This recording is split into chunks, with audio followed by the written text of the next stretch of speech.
Hello and welcome to the class. आज हम quick discussion जो करेंगे इवोल्यूशन यूनिट की करेंगे। मैं हैंड मॉडलेट मतलब रात भर आपके लिए बनाई है, ठीक है, मतलब कोई दिक्कत ना हो तो इसलिए। तो देखिए क्विकली। सो इवोल्यूशन सबसे पहले जब हम देखेंगे कि it is not the strongest of the species. आपको स्ट्रॉन्गेस्ट होना जरूरी नहीं है कि मोस्ट इंटेलिजेंट होना भी जरूरी नहीं है कि अडॉप्ट करने के लिए, दुनिया में रहने के लिए हमेशा आप जो भी चेंजेस आपके अंदर आ रहा है, एनवायरनमेंट में जो भी चेंजेस आ रहा है, वो बदलाव को एक्सेप्ट करनी है, ठीक है।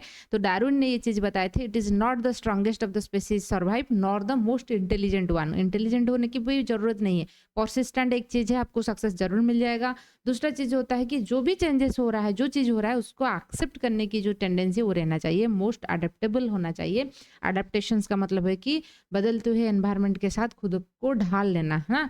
तो वो चीज़ जो है जिंदा रहेंगे, वही स्पेसीज जिंदा रहेंगे। उसके बाद रखा है कि इट इज़ सबसे पहले कि इवोल्यूशंस क्या होता है, ऑन अनफोल्डिंग है ना। जो चीज़ हुआ है वो क्यों हुआ है उसके बारे में explain the diversity and similarities between life form genetic changes in a population over generation to generation. तो एक जनरेशन से दूसरे जनरेशन से किस तरीके से नया ऑर्गेनाइजेशन बनी हुई है, इसके बारे में जो स्टडी करते हैं उसको हम इवोल्यूशंस कहते हैं। इवोल्यूशंस की कुछ थ्योरी के बारे में देखेंगे, जैसे कि सबसे पहले ये माना गया था कि इवोल्यूशन जो होता है वो स्पॉन्टेनियस हुआ था, ठीक है। स्पॉन्टेनियस जनरेशन ये कहता है कि जैसे उसको समझाने के लिए एरिस्टोटल ने कुछ बात किए थे। उन्होंने बताया कि जो नील नदी था, नील नदी के जब भी बाढ़ आता था, बाढ़ आएगा तो उसकी जो अगल बगल की एरिया ज़मीन है वो तो भीग जाएगा। तो वहाँ पे वो बोलते हैं कि वो जो मॉड है ना, मिट्टी है ना, वहाँ से क्या होगा, जो मेंढक वगैरह बन जाते हैं। क्योंकि एक्चुअली क्या है ना, रिप्रोडक्शन एम्फीबिया लोगों की रेनी सीजन्स में होता है ना। जो टॉटर आवाज़ होता है, क्रोकिंग साउंड हम जिसको कहते हैं फ्रॉग में, वो कौन सी सीजन्स में होता है, आपकी रेनी सीजन्स में होता है। लेकिन वो बताया कि अच्छा वही मॉड से बन जाता है। फिर और भी एक्सपेरिमेंट थे, हैनन ने बताए थे कि जो एक रेसिपी पूरा का पूरा रेसिपी बनाए थे कि 21 दिन के एक रूम में आप कुछ गेहूँ रख लोगे, उसके साथ साथ पसीने से भीगे हुए कमीज रखोगे, 21 दिन के बाद चूहा बन जाएगा। एक्चुअली क्या होता है ना, गेहूँ है उसको खाने के लिए कौन आएगा, चूहे आएंगे। आएंगे तो खाना मिल गया, उसके बाद वो क्या करेंगे, रिप्रोडक्शन करेंगे, यानी कि फीडिंग के बाद ब्रीडिंग करेंगे। उनको लग रहा है कि जो पसीने से भीगे हुए कमीज एंड उसके साथ साथ गेहूँ रख लिया, 21 दिन के बाद बच्चा बन जाएंगे। ऐसा तो नहीं होता है, लेकिन ऐसे सोचा गया था। फिर आप बोलोगे अच्छा ये जो बेहुदा बात है, मतलब इस बात में आज तो हंसी आ रहा है, लेकिन इतने दिन तक लोग क्यों बिलीव कर रहे थे।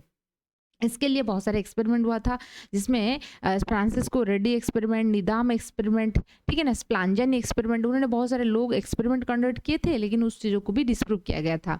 वो एक्सपेरिमेंट क्या था, देखिए कि सबसे पहले यदि हम बात करेंगे सपोर्ट रेडिस एंड जो spontaneous generation and Spallanzani and Pasteur experiment उसको डिस्प्रूव किए थे। देखिए स्प्लांजनी की कहना था कि उन्होंने बताया कि ऐसा तो नहीं होता है। उन्होंने 3 जार लिए थे, 3 जार में एक में सब में मिट्टी ठीक है ना, मीट जो मांस होता है ना, मीट है ना, उन्होंने उसको डाला। डालने के बाद एक को कम्प्लीटली सील किया, दूसरे को एक नेट के अंदर, मतलब कि जिसके जाना ना हो सकता है, और तीसरे को ओपन छोड़ दिया। उन्होंने देखा जिस जार को उन्होंने ओपन छोड़ा, इस जार में जो मैगोट है, मैगोट किसको कहते हैं, जो हाउस फ्लाइज होते हैं उनकी लार्वी को मैगोट कहते हैं, ठीक है ना। याद रखिए मैगोट होता है हाउस फ्लाइज की लार्वी। जो मॉस्किटो होता है, रिगल होता है उनका लार्वा नाम भी याद रखना जरूरी है। तो क्या है ना, जब भी तो वो ओपन है, वो खाने के लिए, वो मीट को जो सड़ा हुआ मांस है उसको खाने के लिए आएंगे, खाना मिल गया तो फीडिंग के बाद ब्रीडिंग करेंगे।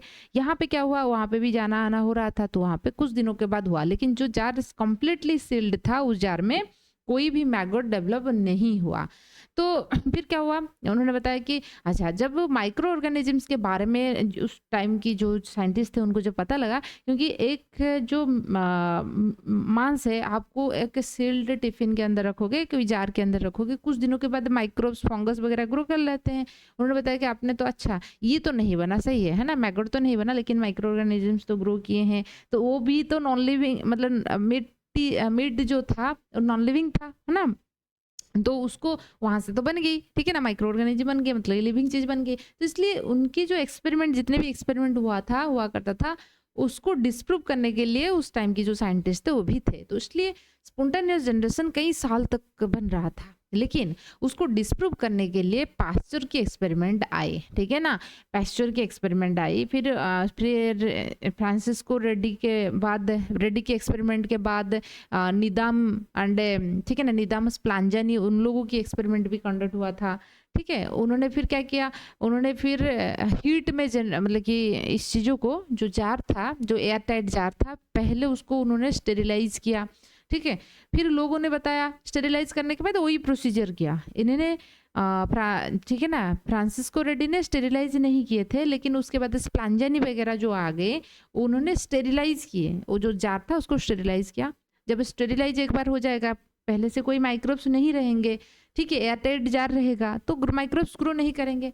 और उन्होंने जब कम्प्लीटली उस चीज़ को सेल किया, फिर भी कोई माइक्रो ऑर्गेनिजम्स ग्रो नहीं हो पाई, ठीक है ना, उट मीट के अंदर।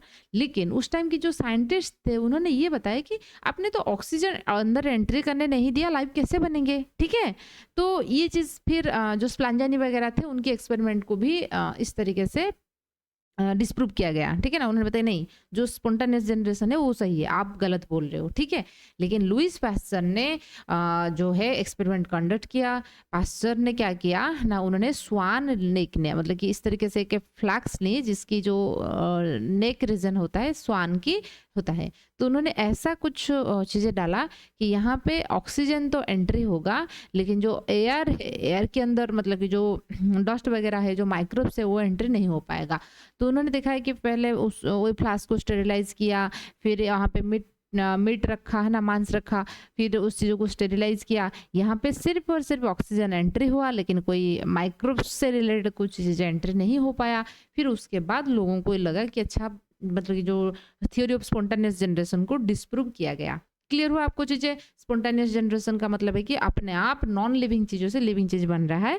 इस चीज़ों को डिस्प्रूव करने के लिए स्प्लांजानी, फ्रांसिस्को रेड्डी, निदाम, इन बहुत सारे साइंटिस्ट थे, उन्होंने डिस्प्रूव करने के लिए कोशिश की स्पॉन्टेनियस जनरेशन को, लेकिन नहीं हो पाए। उनकी वजह क्या था कि माइक्रो ऑर्गेनिजम्स था। माइक्रो ऑर्गेनिजम्स तो ग्रो हो रहा है, हालांकि मैगट नहीं ग्रो नहीं हो रहा है, यार चूहा नहीं ग्रो हो रहा है, माइक्रो ऑर्गेनिजम्स तो ग्रो हो रहा है। फिर उन्होंने माइक्रो ऑर्गेनिजम्स को स्टेरिलाइज करके ग्रो करने की कोशिश की, माइक्रो ऑर्गेनिज्म तो ग्रो नहीं हुआ। उन्होंने बताया कि अच्छा, आपने तो ऑक्सीजन एंट्री करने नहीं दिया, फिर क्या होगा। तो इसलिए ये चीज़ हुआ। तो पास्चर के एक्सपेरिमेंट जो था, लुईस पास्चर के एक्सपेरिमेंट, ये बायोजेनेसिस, ठीक है ना। बायोजेनेसिस का मतलब है कि living things comes from the living things. उनकी कहना है कि लिविंग ऑर्गेनिज्म से बनी हुई है। जैसे हम लोग हो गए, स्पर्म एंड ओवम फ्यूज हुआ, ये भी लिविंग सेल है, लिविंग सेल। तो उसके बाद लाइफ की जर्नी जो है स्टार्ट हुआ, एक लाइफ की जर्नी।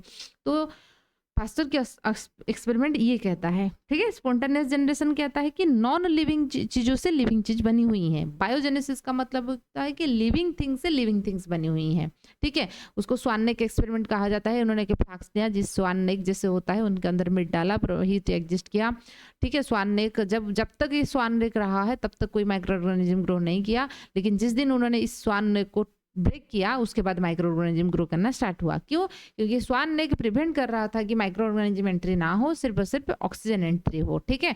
तो इसलिए ये चीज़ को किया गया। फिर उसके बाद देखेंगे क्या ना, आपकी नेक्स्ट देखेंगे कि जो ओपर एंड हाल्डेन, जो कि केमिकल्स थ्योरी था, उन्होंने कुछ केमिकल थ्योरी बताए थे। देखिए, केमिकल इवोल्यूशन मतलब कि लाइफ जो होता है, ओपरेन एंड हाल्डेन थ्योरी थे। उन्होंने कुछ चीज़ें बताई कि लाइफ जो होता है ओशन से, है ना, यानी कि पानी से लाइफ बनी हुई है। उस टाइम पे जो एनवायरनमेंट था, उस एनवायरनमेंट में ऑक्सीजन नहीं था। वो जो एटमॉस्फेयर था, रिड्यूसिंग एनवायरनमेंट था। ये टर्म याद रखिए, एग्जाम में पूछा जाता है, ठीक है। कि उस टाइम की क्या आपको कोई पूछेगा कि आज जो है नया लाइफ फॉर्मेशन होना मतलब कि हो पाएगा क्या? नहीं हो पाएगा। क्यों? क्योंकि आज एनवायरनमेंट में ऑक्सीजन मौजूद है, ठीक है। तो इसलिए नो ऑक्सीजन वाला कंडीशन उस टाइम पे था। अर्ली एटमॉस्फेयर में आपको लगेगा कि early atmosphere is devoid of, ठीक है ना, उसमें ऑक्सीजन रहेगा, आपको लगेगा ऑक्सीजन शायद होना चाहिए, लेकिन ऑक्सीजन नहीं था अर्ली एटमॉस्फेयर में जब वो लाइफ बनना स्टार्ट हो रहा था, ठीक है। तो फ्री O2 मॉलिक्यूल कुछ नहीं था। सो एनवायरनमेंट रिड्यूसिंग था। ये टर्म याद रखिए, जो रिड्यूसिंग टर्म है बहुत इंपॉर्टेंट है। तो उस टाइम पे जो लाइटनिंग, थंडरस्टॉर्म है ना, बिजली वगैरह हो रहा था, तो वो डिस्चार्ज की तरफ से मिल रहा था, ठीक है ना। ये एक हाइपोथेसिस उन्होंने ओपरेन एंड हाल्डेन ने बताए थे। जो ओपरेन है आपकी उड़ीसा की भुवनेश्वर में वो एस्टेब्लिश थे। आपको एक बार नीट की एग्जाम में ये क्वेश्चन आया था कि वो कहाँ है, मतलब वो उड़ीसा में है, ऐसा तो भुवनेश्वर नहीं बोल रहे थे। तो और बोलूँ तो आचार्य विहार में है ना? भुवनेश्वर के जो बच्चे हैं, आपको पता होगा आचार्य विहार में उनकी घर है। तो वो इंग्लैंड के साइंटिस्ट थे, लेकिन वो अभी उड़ीसा में एस्टेब्लिश, अभी तो ज़िंदा नहीं है, लेकिन उनकी फैमिली है। ठीक है? अच्छा, तो ठीक है। तो फिर बोलेंगे सो एनवायरनमेंट जो है रिड्यूसिंग था।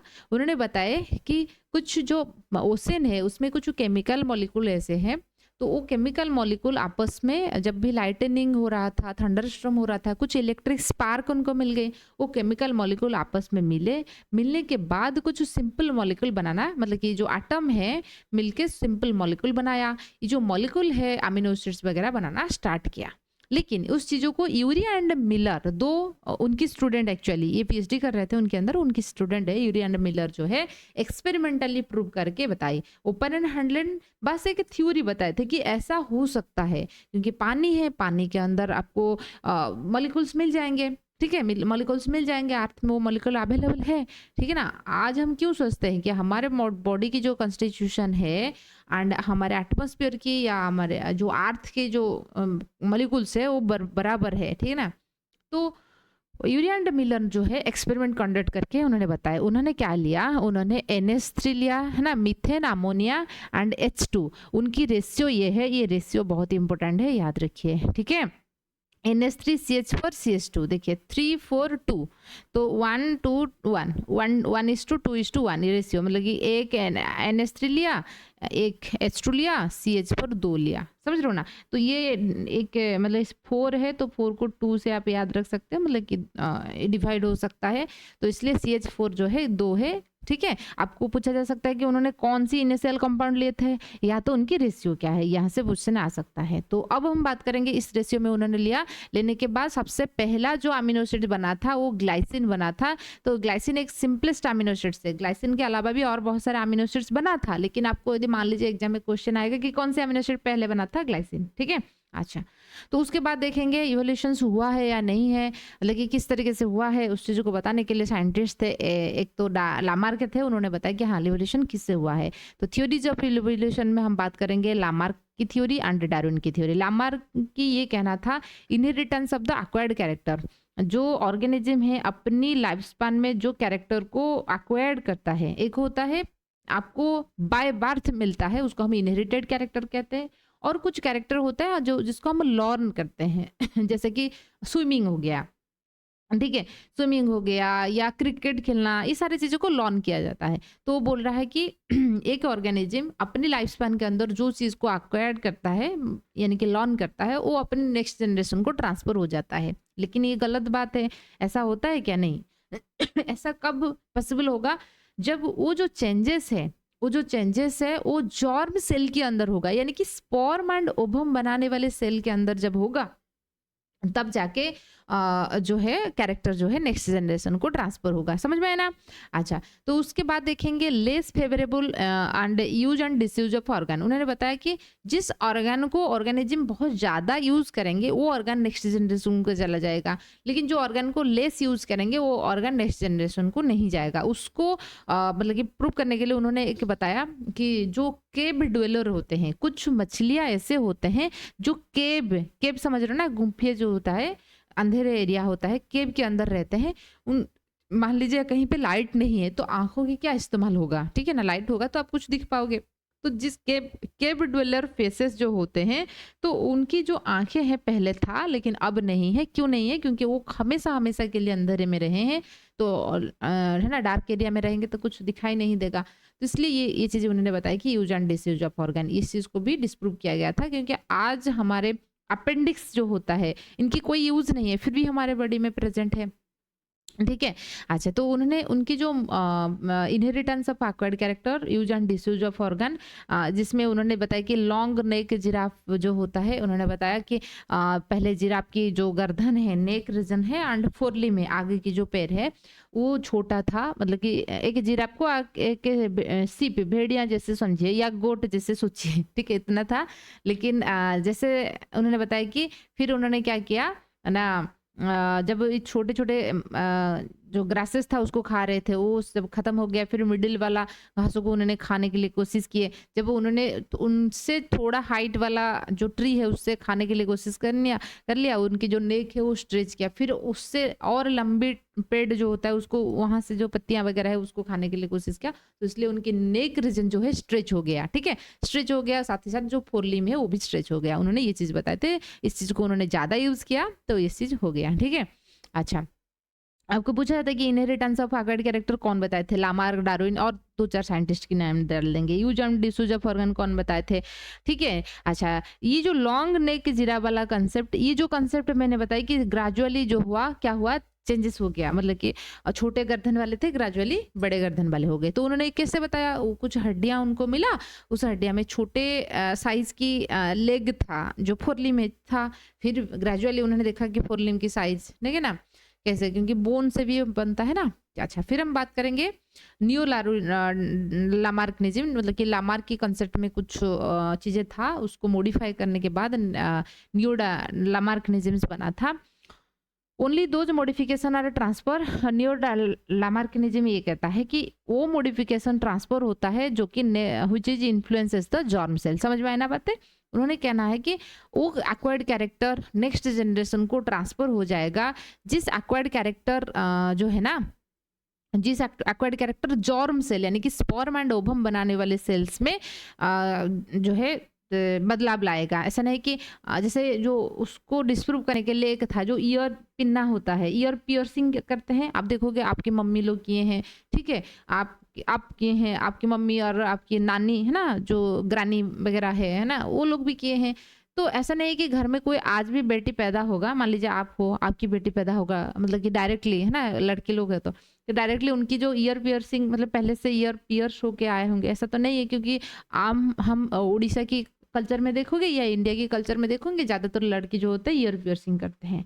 तो क्या ये तो मतलब कितने पीढ़ी से आ रहे हैं, तो ऐसा तो नहीं होता है कि क्योंकि वो सोमैटिक सेल की चीज़ें होता है। यदि वो चीज़ कभी जर्मिनल सेल्स, ओवरी की सेल्स में बदलाव आ जाएगा, तो ऐसा बच्चा पैदा होगा जिस पहले से ही ईयर पियर्सिंग हुआ होगा, ठीक है ना? अच्छा, तो ये था डार्विनिज्म की कॉन्सेप्ट। न्यू डार्विनिज्म से आप ये चीज़ याद रखिए, ये बोलते थे, ठीक है? उसके बाद देखेंगे सॉरी लामार्क हो गया, फिर डार्विन देखेंगे।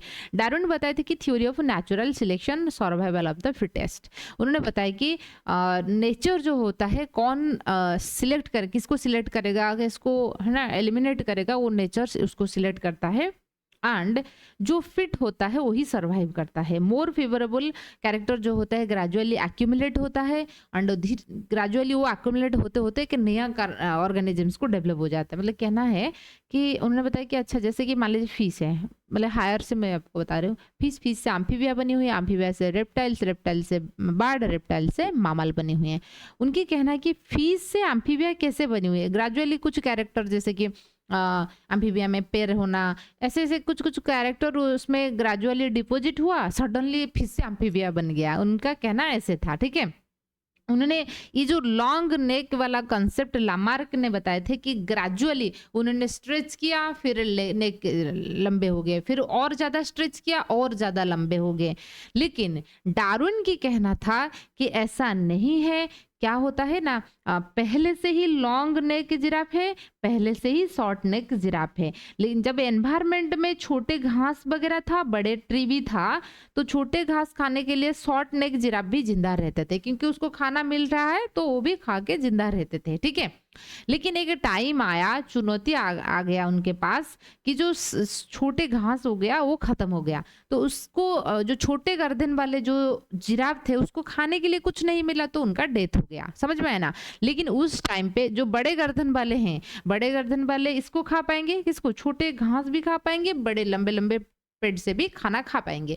तो लेकिन छोटे गर्दन वाले के लिए एक ही ऑप्शन है, बड़े गर्दन वालों के लिए दो ऑप्शन है। चाहे तो वो झुककर घास भी खा लेंगे, चाहेंगे तो वो स्ट्रेच कर कर बड़े पेड़ की खाना भी खा लेंगे। तो जो लॉन्ग नेक वाले जो है वो जिंदा रह गए, मतलब कि हालांकि इनकी नंबर शायद हो सकता है कि लेस है, लेकिन पहले से जो वेराइटी है नेचर में मौजूद रहता है।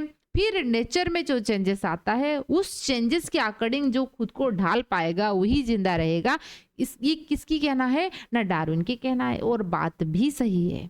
ठीक है, बात भी सही है, क्योंकि हमारे अंदर म्यूटेशंस होता है, कुछ कैरेक्टर हमारे अंदर रहता है। जैसे कोविड के एग्जांपल मैं हमेशा आपको देती हूँ कि कोविड, क्योंकि आप लोग कोविड झेला है इसलिए, तो हमको पता नहीं था कि हमारे इम्यून सिस्टम, क्योंकि हम जिंदा है कोविड के बाद, अभी भी हम जिंदा है, तो इसका मतलब है कि हमारे इम्यून सिस्टम स्ट्रांग है। जो जो लोग जो है जिंदा नहीं है, मतलब जो 2020 से पहले कोविड से जिसका डेथ नहीं हुआ था, वो भी थे, हम भी थे, लेकिन हम जिंदा रह गए, वो चले गए क्योंकि इम्यून सिस्टम इतना स्ट्रांग नहीं है। ठीक है, वो भी थे, हम भी थे, समझ रहे हो ना। इस तरीके से शॉर्ट नेक वाला जिराफ भी थे, लॉन्ग नेक वाला जिराफ भी थे, लेकिन एनवायरमेंट ऐसा हुआ, घास वगैरह खत्म हो गई, तो छोटे गर्दन वाले जिराफ को खाने के लिए कुछ नहीं मिला तो डेथ हो गया यहाँ पे। ठीक है, अच्छा, अब हम बात करेंगे ओनली तो नेचुरल सिलेक्शंस ये हो गया। ठीक है, अच्छा, फिर देखेंगे क्या नेचुरल सिलेक्शंस में जो डार्विन ने बताए थे, क्या बताए थे, देखिए, genetic variation, survival of the fittest, जो फिट होगा वही सर्वाइव करेगा। आप फिट किसको कहोगे? जो खाएगा एंड रिप्रोडक्शन करेगा, उसको हम फिटेस्ट कहते हैं। जो ऑर्गेनिज्म रिप्रोड्यूस नहीं करते हैं, हम उसको फिटेस्ट नहीं कहेंगे, क्योंकि वो अपने जीन को नेक्स्ट जनरेशन, क्योंकि कोई भी ऑर्गेनिज्म तो जिंदगी भर जिंदा नहीं रहेंगे, मोर्टल है हर एक ऑर्गेनिज्म, तो इसलिए अपनी जो पीढ़ी है आगे बढ़ाते हैं ताकि अपनी जीन जो है मेंटेन रहे, तो इसलिए फिट हम उसको कहते हैं जो रिप्रोडक्शन में पार्टिसिपेट करेगा। स्ट्रगल फॉर ऑर्गेनिज्म एग्जिस्टेंस, कोई भी ऑर्गेनिजम्स जो है कंपटीशन इसलिए करता है क्योंकि उनको एग्जिस्ट करनी है, उसको बताने के लिए उन्होंने जो एलिफेंट या डॉग की एग्जांपल आप ले सकते हो। आप देखोगे जो जनवरी फरवरी मंथ में क्या होता है ना, जो एक डॉग है लगभग 5 से 6 बच्चा पैदा करता है, जो पप्पीज है बनता है। आप देखोगे कि मतलब कि उसमें वही जनवरी फरवरी मार्च मंथ में आप देखोगे बहुत सारे पप्पीज वगैरह जो है कार एक्सीडेंट या एक्सीडेंट में उनका मौत हुए होंगे। क्या है यहाँ पे आप देख सकते हो 6 पप्पीज है, मदर कितना है? 1 है। ठीक है, एक ही मम्मा है, तो एक मम्मा से जो है ना सारे जो है फीड करने की कोशिश करेंगे, तो इसलिए ये जो 6 पप्पीज है अपने इनके अंदर क्या होगा ना, कंपटीशन होगा। वहाँ पे जो स्ट्रॉन्गर रहेगा अपनी माँ से वो खाना मतलब कि जो फीड करेगा, ब्रेस्ट फीड करेगा, वो ज़्यादा स्ट्रॉन्गर होगा, जिंदा रहने की चांसेस ज़्यादा है। जो दुगलू पतली है, जो उसको भगा लेंगे, तो वो दुगलू पतलू होंगे, है ना, खुद से चल नहीं पाएंगे, कोई आएगा एक्सीडेंट होके उनका डेथ हो जाएगा। तो इसलिए जिंदा रहते हैं लगभग 1 या 2, 5-6 और उससे ज़्यादा तो पपी बन जाते हैं, लेकिन 1 या 2 जिंदा रहते हैं, ये नेचर की रूल होता है। तो स्ट्रगल फॉर एग्जिस्टेंस, एवरीवन क्या करते हैं? स्ट्रगल करते हैं। आप भी स्ट्रगल कर रहे हो, मैं भी स्ट्रगल कर रहे हो, स्ट्रगल हर कोई लाइफ में है। ठीक है ना, अभी आप कम्पीट कर रहे हो, ठीक है, एक सीट के लिए। तो वो जो डार्विन की बात होता है ना, वो बहुत सही बात है और लाइफ में उतारा जा सकता है। जैसे कि स्ट्रगल फॉर एग्जिस्टेंस होता है, ये जो स्ट्रगल की जब हम बात करेंगे, स्ट्रगल फिर होता है एक इंटर स्पेसिफिक स्ट्रगल, एक होता है इंट्रा स्पेसिफिक। ठीक है, इंटर मतलब है कि दूसरे स्पेसिस के, एक डॉग है, डॉग जो है मान लीजिए फाइट करेगा कैट के साथ, ठीक है, उसको हम बोलते हैं इंटर। इंट्रा का मतलब है कि डॉग के बीच में, सेम स्पेसीज के बीच में जब होगा उसको हम इंट्रा कहते हैं। जब दूसरे स्पेसीज के, 2 अलग अलग स्पेसीज के बीच में हो रहा है, हम उसको इंटर कहते हैं। मैंने उसको ऐसे याद रखा है क्योंकि यहाँ से क्वेश्चन आता है, इंटर और इंट्रा करके क्वेश्चन आता है।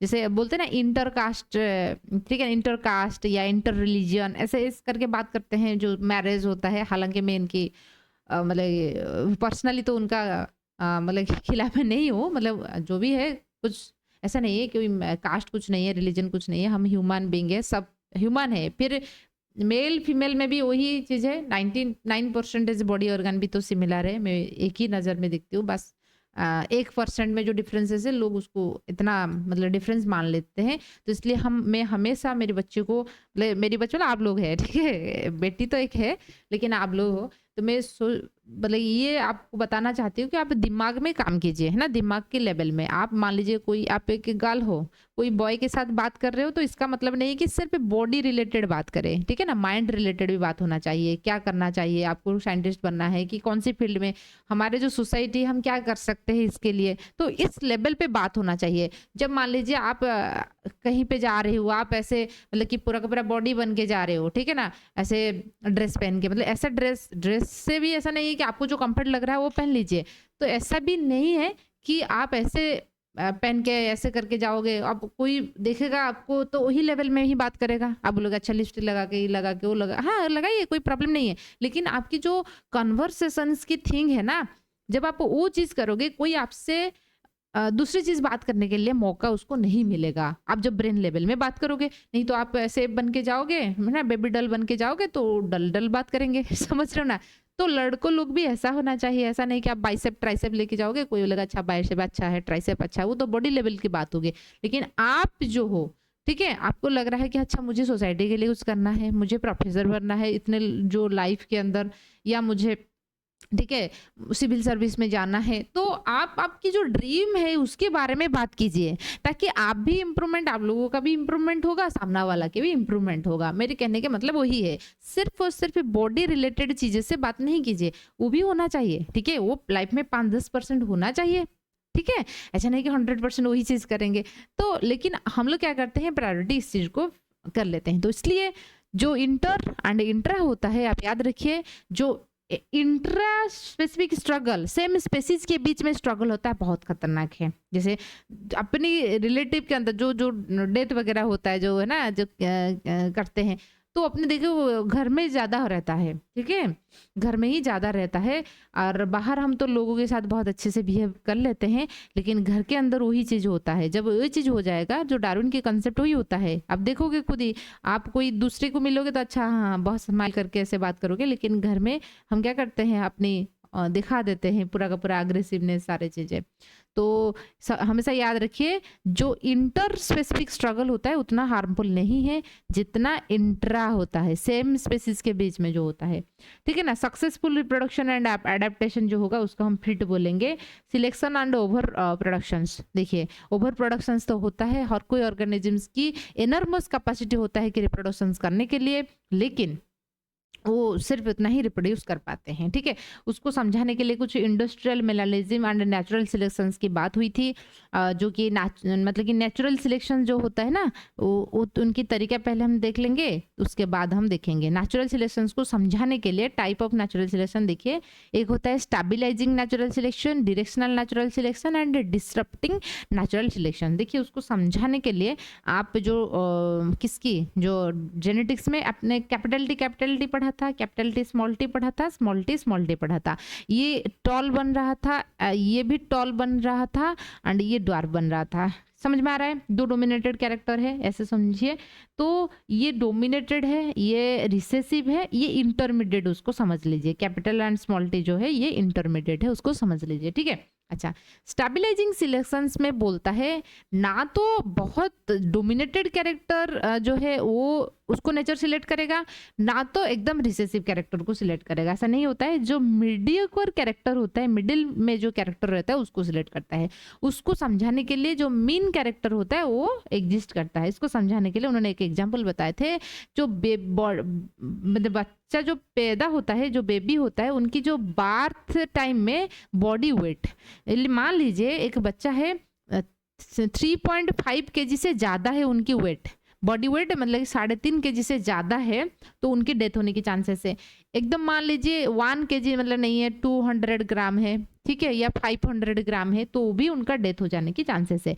तो 1.5 से 2.5 या 3 kg के बीच में जो बच्चा रहेगा उनका जिंदा रहने के चांसेस होता है, ठीक है। बॉडी वेट, नेचर उस बॉडी वेट को फेवर करता है। बहुत ज़्यादा जब रहेगा वो भी प्रॉब्लम है, 4 kg 4.5 kg यदि मान लीजिए हो गया तो भी प्रॉब्लम है, ये भी प्रॉब्लम है। तो स्टेबलाइजिंग का मतलब है कि जो इंटरमीडिएट कैरेक्टर होता है तो वो कैरेक्टर को नेचर सिलेक्ट करता है। कांस्टेंट एनवायरनमेंट रहता है, जेनेटिकली कांस्टेंट होता है, इंट्रोड्यूस होमोजाइगोसिटी, ठीक है ना। स्टेबलाइज में accumulation of mutation, mean does not change, यहाँ पे मीन चेंज नहीं होगा। मतलब मीन जो मिडिल मीन क्या होता है, सारी चीज़ों को आप मिलाओगे 1 + 2 + 3 कर लोगे, उसके बाद 3 1 2 3 कैरेक्टर है, या 4 है तो 4 कैरेक्टर है, समझ रहे हो ना। मिला के जितना करोगे उसको मीन कहते हैं, मीन मीडियम मोड आपने पढ़ा है, तो वो हमेशा कांस्टेंट रहता है। डायरेक्शनल का मतलब होता है कि एक डायरेक्शन में होगा, या तो हो सकता है कि स्मॉल टी को वो फेवर करेगा, ठीक है, मतलब एक ही डायरेक्शन में चला जाएगा, या तो हो सकता है कि आइदर स्मॉल टी को सिलेक्ट करेगा, नहीं तो कैपिटल टी को सिलेक्ट करेगा। तो चेंजेस यहाँ पे एनवायरनमेंट में चेंज होता है, जेनेटिकली वेरिएबल होता है। एक्सट्रीम फिनोटाइप को ओनली वन एक्सट्रीम फिनोटाइप हो सकता है कि डोमिनेट कैरेक्टर को फेवर करेगा, नहीं तो रिसेसिव कैरेक्टर को फेवर करेगा, ठीक है।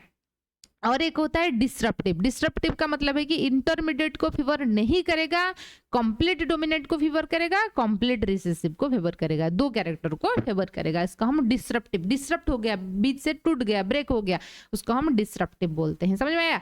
अच्छा, फिर हम बात करेंगे तो ये जो नेचुरल सिलेक्शन था ये 3 तरीके के हैं, उनकी एग्जाम्पल के साथ याद रखिए ताकि आपको चीजें समझ में आएगा। ठीक है। अच्छा, तो नेचुरल सिलेक्शन जो होता है positive rate of natural selection negative होता है, बैलेंसिंग एंड स्टेबलाइजिंग होता है। ठीक है। अच्छा, यहाँ पे देखिए कुछ इंडस्ट्रियल मेलानिज्म्स की एग्जांपल दे रखा है। उन्होंने बताया कि जब जो है ना इंडस्ट्री नहीं बना था, इंडस्ट्री जब नहीं बनेगा पोल्यूशन इतना नहीं होगा। ठीक है ना। उन्होंने बताया कि प्री इंडस्ट्रियल एरा 1800 में लाइकेन जो होता है प्रेजेंट होता है। लाइकेन है ना जो एक algae है तो प्रेजेंट रहता है। तो जो पेड़ पौधे होते हैं उनकी कलर था जो लाइट कलर की था। क्यों, किसकी वजह से लाइट कलर की था? लाइकेन प्रेजेंट है इसलिए। जब इंडस्ट्रियलाइजेशन हुआ, इंडस्ट्रियलाइजेशन होगा है ना, इंडस्ट्रियलाइजेशन होगा तो पॉल्यूशन होगा, पॉल्यूशन होगा तो लाइकेन की डेथ हो जाएगा, क्योंकि लाइकेन जो होते हैं पॉल्यूशन इंडिकेटर होते हैं। जब एनवायरमेंट में पॉल्यूशन रहेगा उनका डेथ हो जाएगा। जब लाइकेन की डेथ हो जाएगा ये जो पेड़ पौधे होते हैं और आपको ब्लैक कलर नजर आएंगे। क्लियर हुआ आपको चीजें?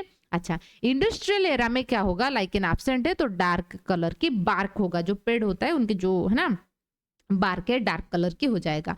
उनका कहना है कि जब व्हाइट कलर मतलब लाइट कलर की बैकग्राउंड था तो व्हाइट कलर की पिपरमंथ जो है ज्यादा मिल रहे थे। पिपरमंथ एक मॉथ है, मतलब जैसे बटरफ्लाई होता है ना उसी तरीके से एक इंसेक्ट है।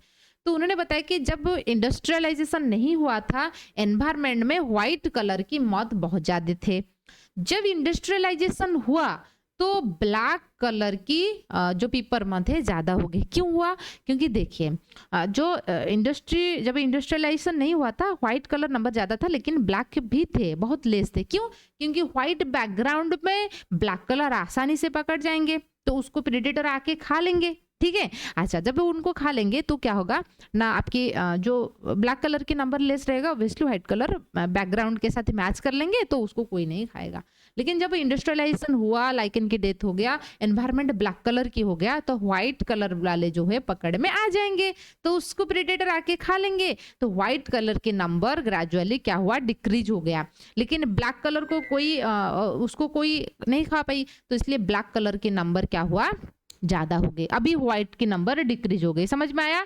अच्छा, पोस्ट इंडस्ट्रियल एरा में जब लाइट कलर फिर पोस्ट इंडस्ट्रियलाइजेशन एरा फिर उसके बाद गवर्नमेंट आवर हो गए तो पोल्यूशन को हटाने की कोशिश किया। जब पोल्यूशन को हटाने की कोशिश किया फिर लाइकेन ग्रो किए, है ना। लाइकेन ग्रो होगा तो लाइट कलर हो जाएगा। अब क्या होगा? अब व्हाइट कलर की पिपरमंथ जो है डेवलप हो जाएंगे। क्यों? क्योंकि बैकग्राउंड क्या हो गया? पहले से व्हाइट की नंबर बहुत लेस हो गया था ड्यू टू इंडस्ट्रियलाइजेशन।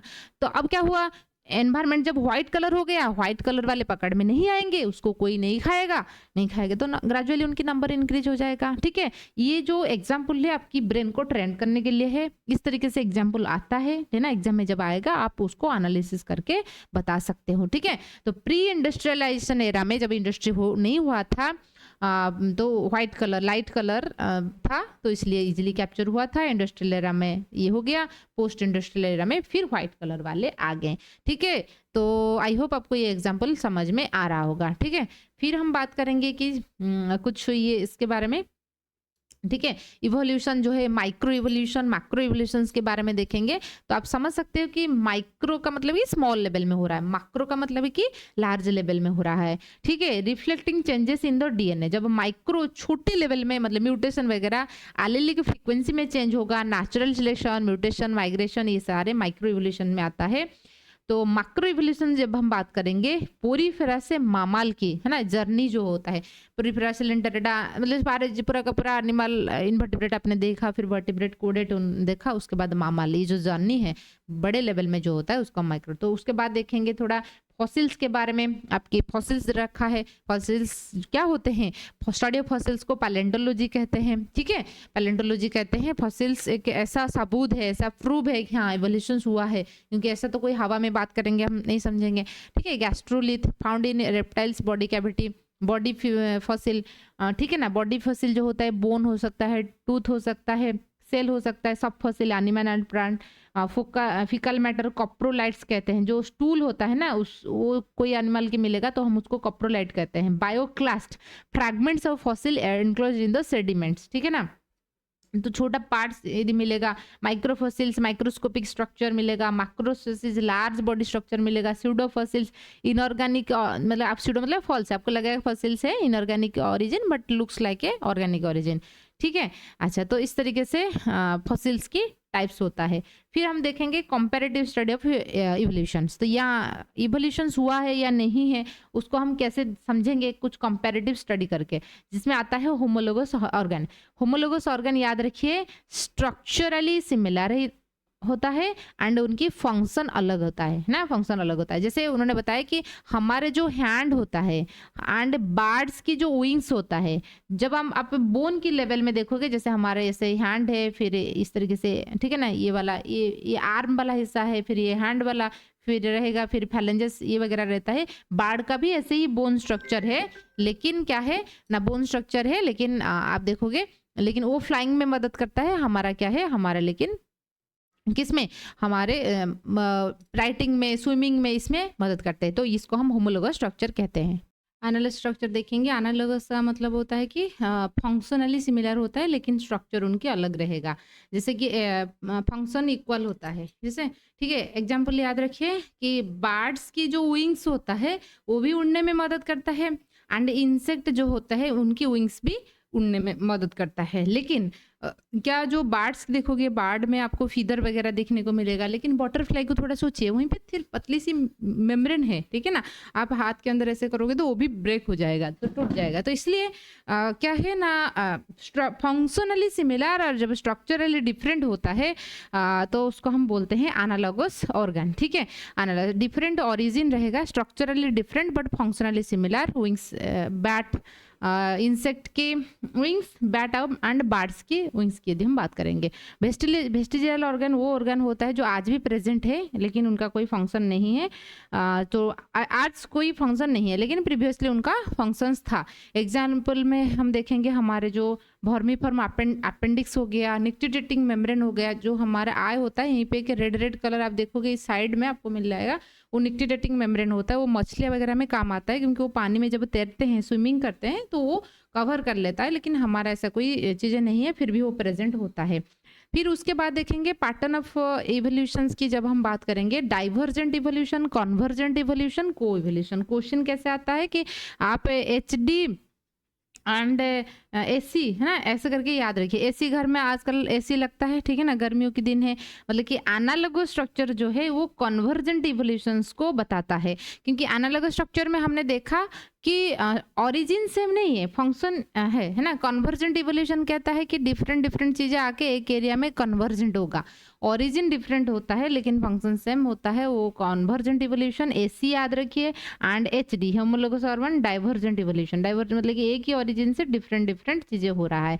जैसे ओरिजिन जो है हमने देखा हमारा हैंड है, बर्ड की विंग्स है, ओरिजिन है लेकिन फंक्शन अलग अलग है। तो ऐसे करके याद रखिए, आपको ऐसे भी पूछा जाता है, ये भी आ जाएगा, ठीक है। उसके बाद होता है को इवोल्यूशन। को इवोल्यूशन का मतलब है कि साथ साथ इवॉल्व होना। वन स्पेसीज, जब एक स्पेसीज इवॉल्व होगा उनकी रेस्पॉन्स में दूसरे स्पेसीज भी इवॉल्व होंगे। इनकी एग्जांपल में दे रखा है कि Brazil nut strong heart cell जैसे हुआ, उसको खाने के लिए जो बर्ड थे अपनी जो जॉ है, जबड़ा है, उसको भी उन्होंने स्ट्रॉन्ग किया, क्योंकि उसको खाने के लिए ठीक ब्राजील नट खाना है और दूसरे खाना वो नहीं खा पाएंगे। जब उनकी जो कवरिंग है, सेल है, वो हार्ड हो गया तो वो अपनी जॉ एंड बीक को स्ट्रॉन्ग करने लगा, ठीक है। को इवोल्यूशन साथ साथ दोनों चीज हुआ। यदि नहीं होगा तो क्या होगा, तो डेथ हो जाएगा क्योंकि वो खाने के लिए नहीं पाएगा। तो उसके बाद होता है कि होमोप्लासी और एक parallel evolution. Homoplasy convergent evolutions में होता है, उसमें क्या होता है ना, कॉमन एंसेस्टर रहेगा, फंक्शंस भी सेम रहेगा। देखिए कॉमन एंसेस्टर, फंक्शन अलग रहा था, कहाँ पे, होमोलोगस में, ठीक है ना, या आप बोल सकते हो डाइवर्जेंट में। लेकिन यहाँ पे कन्वर्जेंट में क्या हो रहा है, एंसेस्टर भी कॉमन, फंक्शंस भी कॉमन, ठीक है। तो इसको हम होमोप्लासी कहते हैं। पैरेलल इवोल्यूशंस का मतलब है कि साथ साथ इवॉल्व होना। देखिए को इवोल्यूशन, एक इवॉल्व हुआ, उसको टैकल करने के लिए दूसरे में भी वो चेंजेस आ गया, जिसको हम बोलते हैं कोविलेशन साथ साथ। पैरेलल का मतलब है कि ये भी इवॉल्व हो रहा है, वो भी इवॉल्व हो रहा है, two species evolve same character parallelly and independently होता है, ठीक है। क्लोजली रिलेटेड ऑर्गेनिजम्स में होगा तो इसको हम बोलते हैं पैरेलल इवोल्यूशन। ये कुछ टर्म है, ये भी पूछा जाता है, याद रखिए। फिर हम उसके बाद बात करेंगे पैरेलल इवोल्यूशन में, जैसे एग्जांपल दे रखा है कि प्लासेंटल मामल, ऑस्ट्रेलियन मार्सुपियन के एग्जांपल दे रखा है। मोल जो होता है, ठीक है, बोरोर मतलब कि कोई एक गात जो है ना, होल बना के उसके अंदर रहना है, मोल है, मार्सुपियन मामल वो बन गए है ना, आंट इंटर ना, ये भी बन गए, क्लाइमर, लिमर एंड स्पॉटर कैक्टस यहाँ से बन गए, ठीक है, उनके एग्जाम्पल है। होमोलॉजी एंड होमोप्लासी की मतलब कि जो डिफरेंसेस है उसके बारे में हम देखेंगे। होमोलोगस ऑर्गन जो होमोलॉजी होता है, dissimilarities between character, common ancestor रहता है। होमोलोगस स्ट्रक्चर में हमने देखा क्या, बोन वगैरह सेम है लेकिन फंक्शन अलग था, तो कॉमन ओरिजिन है, कॉमन एंसेस्टर है ना, लेकिन फंक्शन अलग हो रहा था, हम इसको देख रहे थे, जो कि होमोलोगस ऑर्गन डाइवर्जेंट इवोल्यूशन को शो कर रहा था। लेकिन होमोप्लासी में हमने देखा एंसेस्टर भी कॉमन है, फंक्शन भी कॉमन है, ठीक है, एंड ये कॉमन इसको भी दिखा रहा है, ठीक है। उसके बाद देखेंगे स्पेसिएशन। एक स्पेसीज से जब दूसरे स्पेसीज बन रहा है हम उसको स्पेसिएशन कहते हैं, मतलब कि एक नया स्पेसीज की फॉर्मेशन होना, प्रोसेस को हम बोलते हैं स्पेसिएशन। फॉर्मेशन ऑफ वन और more new species from a species, एक स्पेसीज से एक से ज्यादा स्पेसीज फॉर्मेशन होना प्रोसेस को हम बोलते हैं स्पेसिएशन। स्पेसिएशन की जब हम टाइप देखेंगे, एलोपेट्रिक, पैरापेट्रिक, पेरीपेट्रिक, सिम्पेट्रिक, ऐसे 4 रहता है। आप अच्छे से याद रखिए, ये बहुत इंपॉर्टेंट है स्पेसिएशन। एलोपेट्रिक जब टर्म आएगा, एक बार यहाँ से क्वेश्चन आया था, ठीक है, बहुत इंपॉर्टेंट है, याद रखिए। जब एलोपेट्रिक की कॉन्सेप्ट आएगा, यदि मान लीजिए जियोग्राफिक टर्म आ गया, जियोग्राफिक बैरियर की वजह से एक स्पेसीज से 2 स्पेसीज बन रहा है, उसको हम एलोपेट्रिक स्पेसिएशन कहेंगे। मान लीजिए एक एरिया में एक स्पेसीज रह रहे थे, वो नदी की किनारे में रह रहे थे, यहाँ पे एक रिवर ऐसे फ्लो हो रहा है, इसकी किनारे में वो स्पेसीज रहते हैं। स्पेसीज है इसका मतलब है कि आपस में इंटरब्रीड करेंगे, ब्रीड करेंगे, बच्चा पैदा करेंगे, वो चीज चलेगा। सेम स्पेसीज है, tiger, male tiger female tiger के साथ ही रिप्रोडक्शन करेगा, बच्चा बनेगा, ठीक है, होगा। ऐसे सडनली मान लीजिए मतलब ऐसा हुआ, जो ये जो रिवर है अपनी जो डायरेक्शन है ऐसे चेंज कर लिया, यहाँ से ऐसे जा रहा था, अब ये रिवर जो है ऐसे कुछ मूव करने लगा, ठीक है, पहले ऐसे था, अभी ऐसे से मूव किया। तो जब मूव किया, रिवर की इस किनारे में वो स्पेसीज रह गए, कुछ स्पेसीज इस किनारे में रह गए, 2 हिस्सों में डिवाइड हो गए, ठीक है ना। रिवर मैंने इतना बनाया, बहुत विड्थ वाला रिवर है, ऐसे मान के चलिए। 1 साल 2 साल या 10 साल में नहीं होता है ना, उसको बहुत टाइम लगता है। ये एरिया में जो स्पेसीज रहे हैं वो अपनी एक एनवायरनमेंट हो गया, इस एरिया में जो स्पेसीज रह रहा है वो भी अपनी एक एनवायरनमेंट हो गया। यहाँ पे यदि हम देखेंगे, ठीक है, ये जो स्पेसीज है 2 एनवायरनमेंट के अंदर, ठीक है, ये 2 एनवायरनमेंट के अंदर जो स्पेसीज है, तो कुछ सालों के बाद वो रिप्रोडक्शन आपस में नहीं करेंगे, ये एक स्पेसीज होगा। तो ये जियोग्राफिकल बैरियर की वजह से जब स्पेसीज बन रहा है उसको हम एलोपेट्रिक स्पेसिएशन कहते हैं। जब आपको ऐसे जियोग्राफी दे देगा, नहीं तो बोलेगा कि माउंटेन आ गया, एक रिवर आ गया, कोई भी इस तरीके से चीजें आया, तो आप उसको एलोपेट्रिक स्पेसिएशन लिख के आ जाना, ठीक है। अच्छा, फिर उसके बाद होता है कि पैरापेट्रिक ना, पैरापेट्रिक एडजेसेंट पॉपुलेशंस होता है, मतलब कि एक स्पेसीज जैसे रह रहे थे वो इस तरीके से नियर बाय और एक स्पेसिएशन बन गया है ना।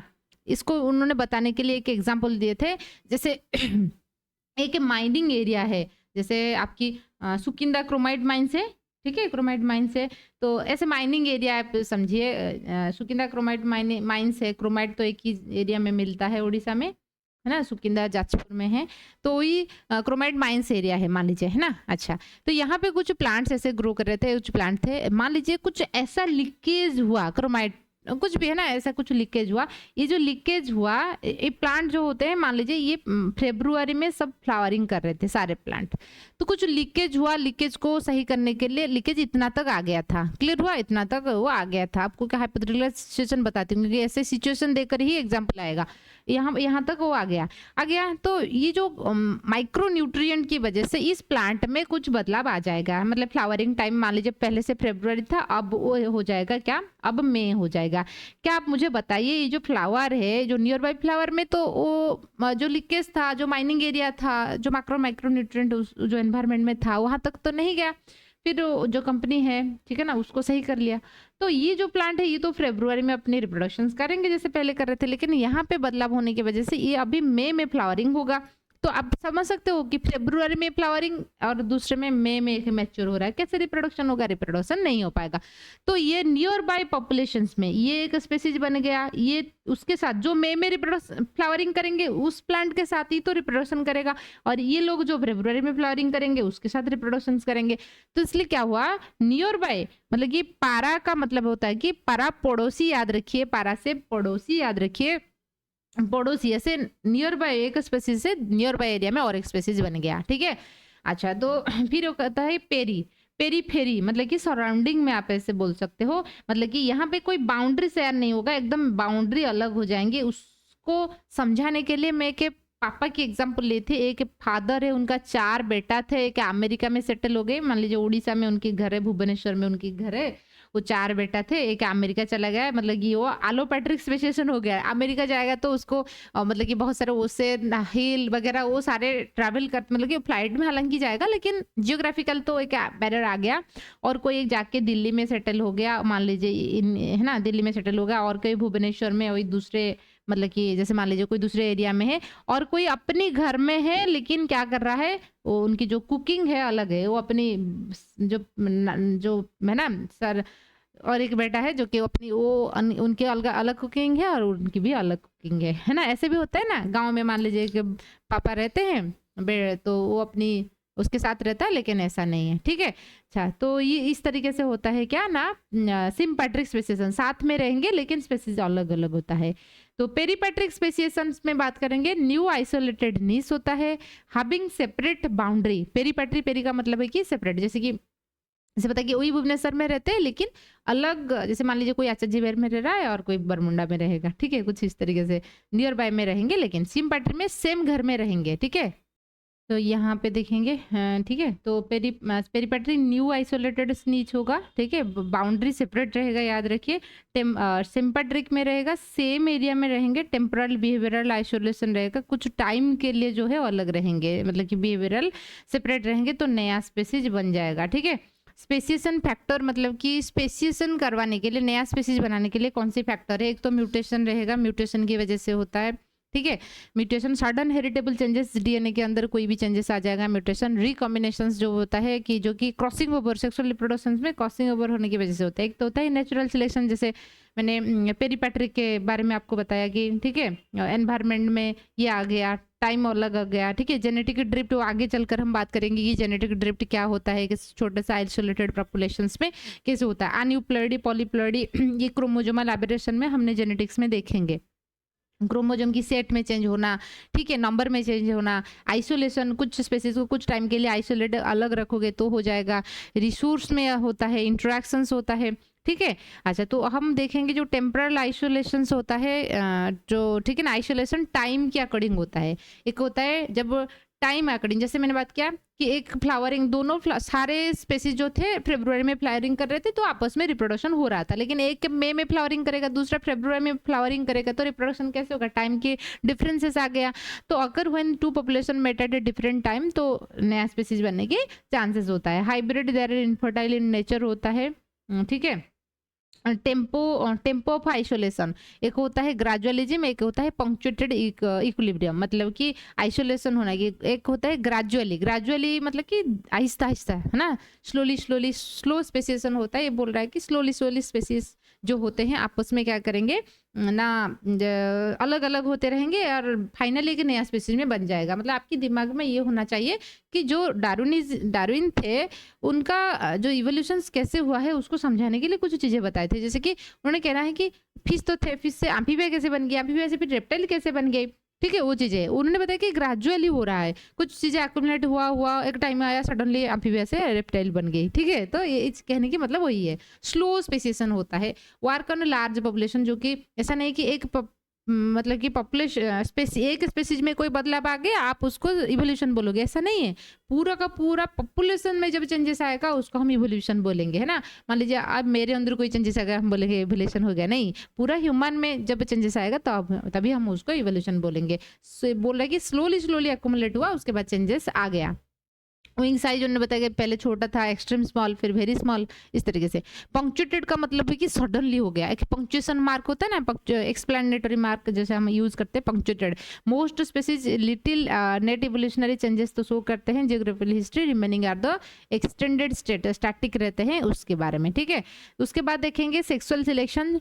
सेक्सुअल सिलेक्शन जो होता है, ऑर्गेनिज्म जो है अपने पार्टनर को कैसे सिलेक्ट करेगा, क्योंकि जो रिप्रोडक्शंस होता है नेचर में, याद रखिए, रिप्रोडक्शंस सिलेक्शन के बेसिस में होता है, ना कि रैंडम में नहीं होता है, रैंडम मेटिंग नहीं होता है, याद रखिए। नेचर में हमेशा सिलेक्टेड मेटिंग होता है, ये चीज ध्यान दीजिए, क्योंकि हमको लगेगा कि रैंडमली कोई किसी के साथ रिप्रोडक्शन कर लेगा क्या, नहीं। और हमेशा इसलिए फीमेल को नेचर ने चूजी बनाया है, एनिमल के पॉइंट ऑफ व्यू से देखेंगे, क्योंकि ह्यूमन में तो वो पेरेंट्स जो होते हैं वो चूज करते हैं ज्यादातर, लेकिन एनिमल की चीजें में हम जब देखेंगे, क्योंकि फीमेल ज़्यादा पेरेंटल केयर इन्वॉल्व होता है, मतलब जो बच्चे की देखभाल करने के लिए ज़्यादा टाइम कौन इन्वेस्ट करेगा, फीमेल करेगा। एंड ज़्यादा जो बायोलॉजिकल एनर्जी जो है बच्चा जो होता है फीमेल में बॉडी के अंदर बनता है, तो इसलिए फीमेल चाहता है कि जो भी इन्वेस्टमेंट हम बच्चे के ऊपर करेंगे तो बच्चा का अच्छा होना चाहिए। तो बच्चा अच्छा होने के लिए जो फादर है, जो पार्टनर है, उनके पास अच्छा जीन होना चाहिए। ऐसा नहीं कि कोई ऐसा जीन जिसमें डिजीज है, जिसमें कोई है ना जेनेटिक डिफेक्ट है, वो बच्चा होगा, बच्चे के पास आ जाएगा, तो उनकी जो इन्वेस्टमेंट है, जो टाइम एंड एनर्जी की जो इन्वेस्टमेंट, वो बेकार हो जाएगा। तो इसलिए फीमेल ज़्यादा चूजी होता है, याद रखिए। तो इसलिए रिप्रोडक्शन हमेशा क्या होता है, ना रैंडम नहीं, क्या होता है ना सिलेक्टेड होता है। Sexual selection, choice of mate, एक होता है इंट्रासेक्सुअल, एक होता है इंटरसेक्सुअल।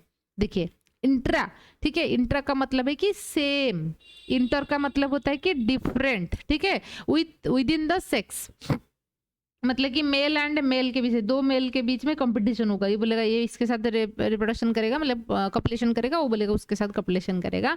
तो मेट के बीच में कंपटीशन होता है। इंटर का मतलब है कि दो अलग, मतलब कि एक मेल एंड फीमेल के बीच में कंपटीशन होगा, ठीक है, तो उसको मेट चॉइस हम उसको कहते हैं। समझ में आया, ठीक है। देखिए ऐसा होता है ना कॉलेज में भी, एक लड़की को दो लड़का मान लीजिए प्यार कर रहे हैं, तो वो क्या हो जाएगा, दो लड़की के बीच में, मतलब दो मेल के बीच में जब कंपटीशन होगा तो हम उसको क्या बोलेंगे, इंट्रा बोलेंगे। मतलब सेम सेक्स के बीच में क्या हो रहा है, कंपटीशन हो रहा है, उसको हम इंट्रासेक्सुअल बोलेंगे। लेकिन एक लड़का लड़की के बीच में हो रहा है, ठीक है, तो उसको हम इंटर, मतलब सेक्स की पॉइंट ऑफ व्यू से बात करेंगे तो ऐसे होगा।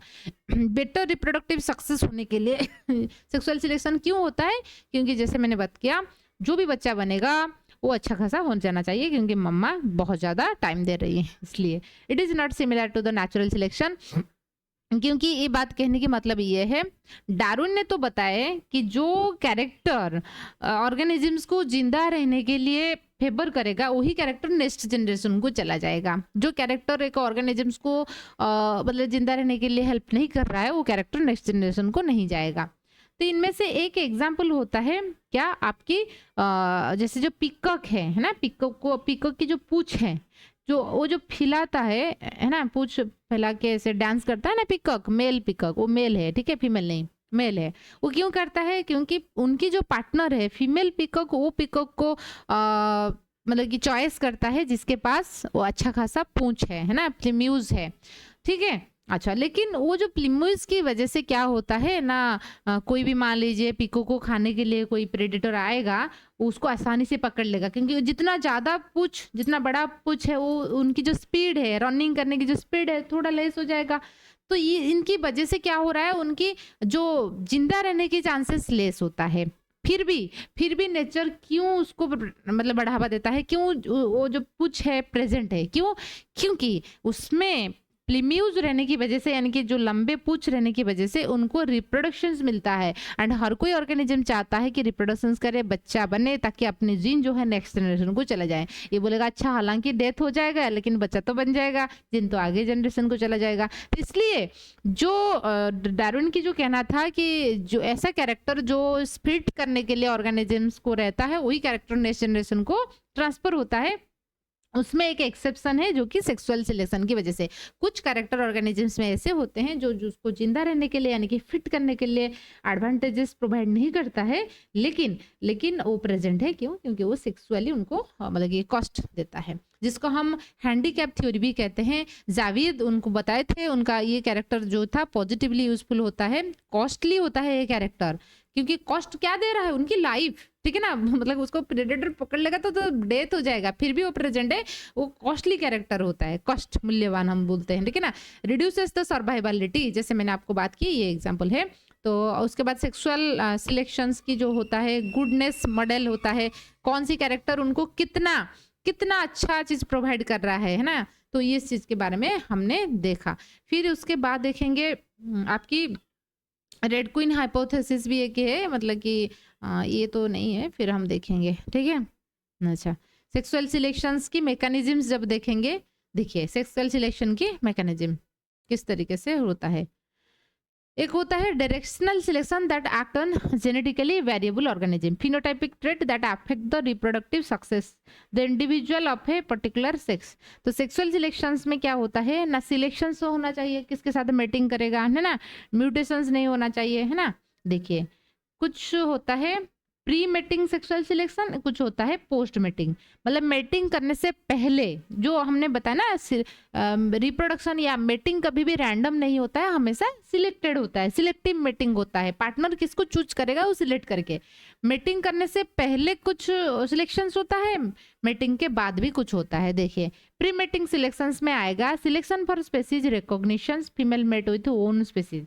तो सबसे पहले तो जैसे कि फीमेल टाइगर है, तो वो पहले एक फीमेल टाइगर को ढूंढेगा, ना कि मेल लायन, ठीक है। Female detect number of deleterious allele in the male, वो देखेगा कि वो जो ऑर्गेनिज्म है, जिस मेल टाइगर को वो सोच रहा है कि इसके साथ मेटिंग करेगा, क्या उनके पास उतना अग्रेसिवनेस है, ठीक है, उसे मतलब कि वो कैरेक्टर रनिंग करने की कैपेसिटी है ना। तो ये सारी चीजों को पहले देखेगा, उसके बाद मेटिंग करने के लिए तैयार होगा। एक बार मीटिंग हो गया, पोस्ट मीटिंग होने के बाद स्पर्म कंपटीशन होता है। तो एक बार मीटिंग हो गया, मीटिंग होने के बाद क्या होता है, बहुत सारे स्पर्म उनको मिलेगा, ठीक है।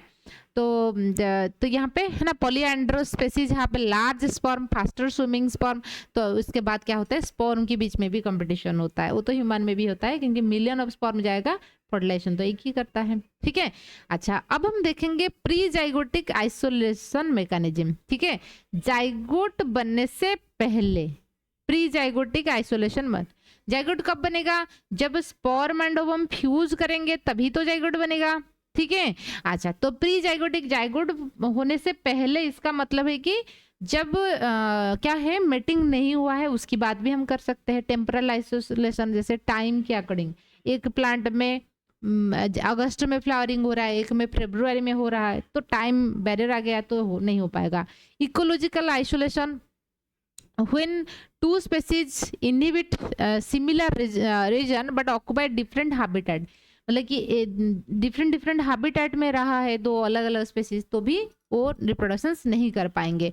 बिहेवियरल आइसोलेशन, ठीक है ना, जो हर कोई ऑर्गेनिजम्स की कोर्टशिप करने के लिए, मतलब पार्टनर को बुलाने के लिए तरीका अलग होता है। जैसे कि फ्रॉगी जो होता है, फ्रॉग जो होता है टर्टर आवाज देते हैं, जो अभी देखोगे जो कुको जो होता है सिंगिंग करते हैं, जो कुको बार्ड होता है वो सिंगिंग करता है, फिश वगैरह डांस करते हैं।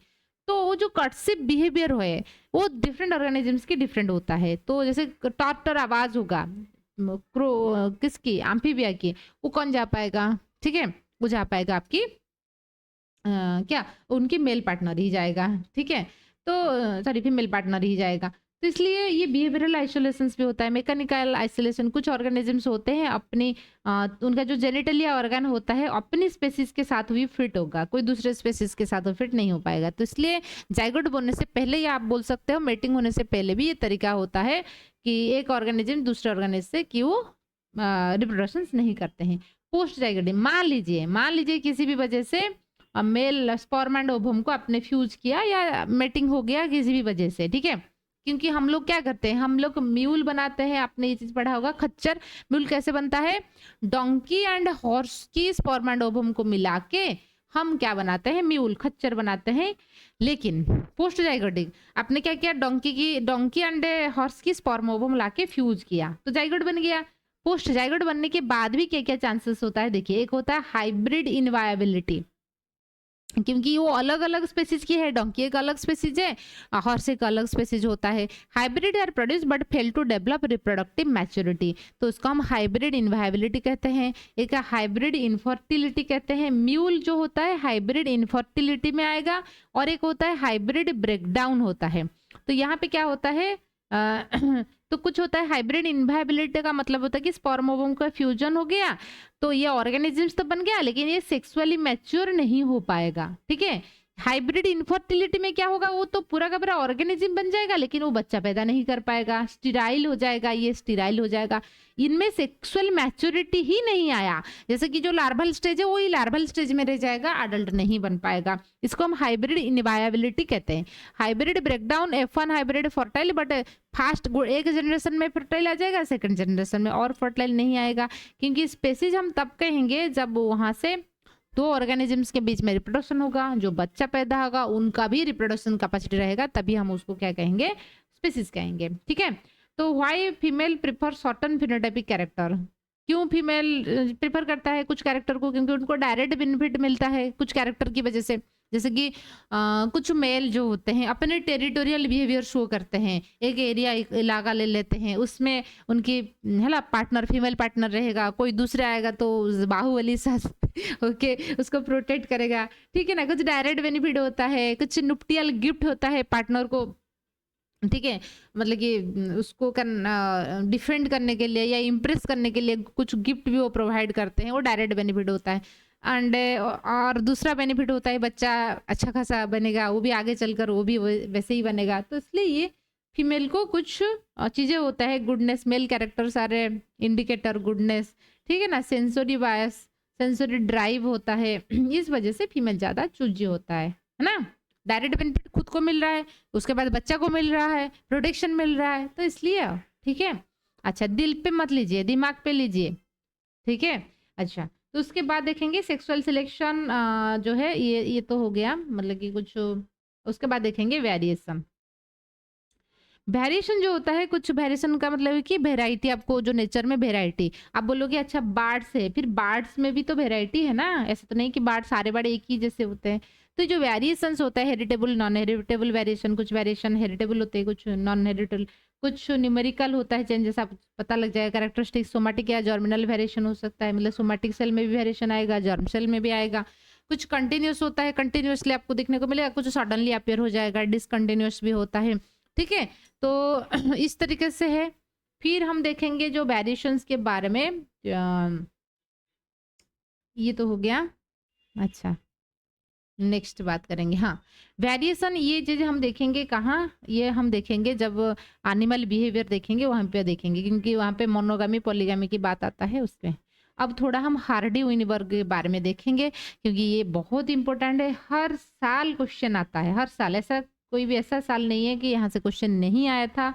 हार्डी विनबर्ग को मैं रिकमेंड करूंगी कि पूरा का जो क्लास होता है 20 मिनट की एक क्लास है, 18 मिनट आई थिंक, और दूसरे के प्रॉब्लम वाला क्लास है, 30 मिनट की है, जरूर आप देख लेना। यदि आपका कॉन्सेप्ट क्लियर है तो सही है, मेरे साथ चलिए, नहीं है तो उसको जरूर देख लेना, क्योंकि यहाँ से एक क्वेश्चन तो आ ही जाएगा, है ना, एक मार्क तो आपकी पक्का है। देखिए, हार्डी एंड विनबर्ग दो साइंटिस्ट थे, है ना, तो उन्होंने कुछ चीजें बताई कि उनकी कॉन्सेप्ट, सिंपल सा कॉन्सेप्ट सोचिए, मतलब उनका कहना है कि जो एलेली की फ्रीक्वेंसी है, ठीक है ना, मतलब नए ऑर्गेनिजम्स क्यों बन रहे हैं, उनका कहना है कि जो जैसे जैसे जैसे ऐसे प्रोटोजोआ था, आज भी प्रोटोजोआ रहना चाहिए था, लेकिन आज प्रोटोजोआ भी है और नया ऑर्गेनिज्म भी बन रहा है, सिंपल से मतलब वही है, ठीक है।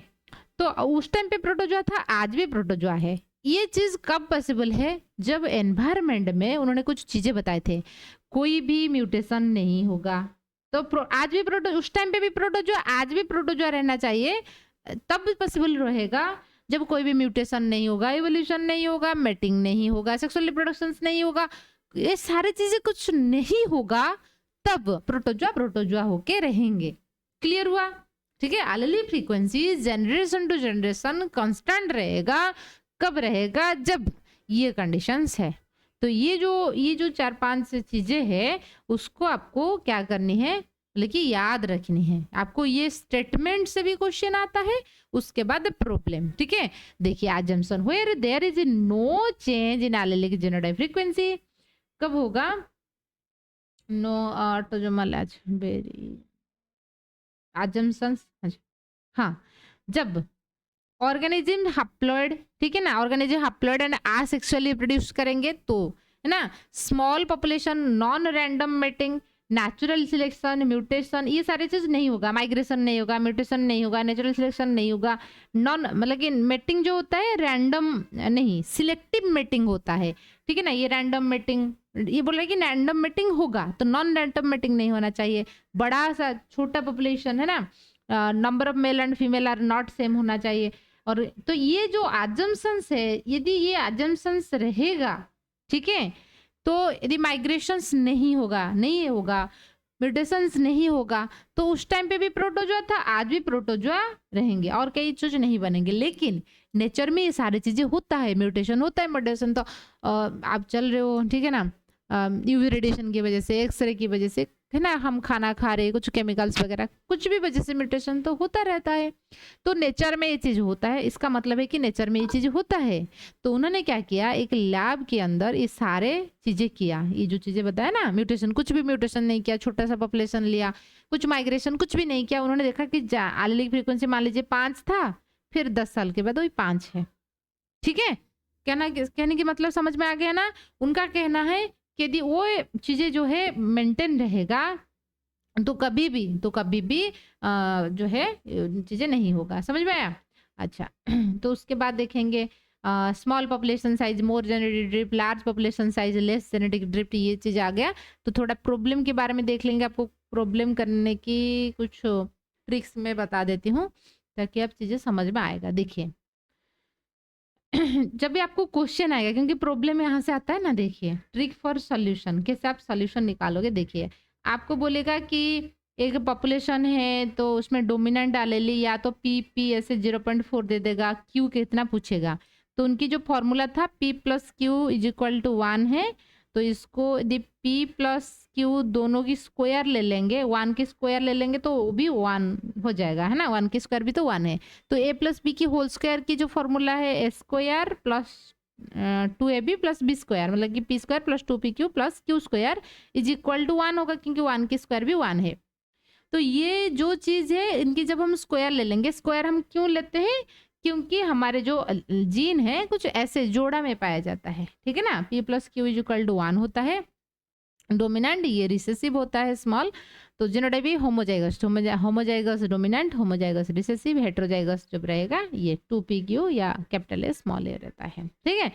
If both homo and hetero given रहेगा, आपको प्रॉब्लम में देखिए, आप हमेशा जब प्रॉब्लम रीड करोगे आपको आइदर ये दे देगा कि सिर्फ ये दे देगा कि क्या होमोजाइगस डोमिनेंट जो है 0.4 है, तो हेटेरोजाइगस कितना है आप बताइए। तो उस कंडीशंस में तो एकदम आसान है, 1 माइनस होमोजाइगस डोमिनेंट जितना दे रखा है, मान लीजिए 0.4 दे रखा है तो 0.6 हो जाएगा, माइनस कर लेंगे।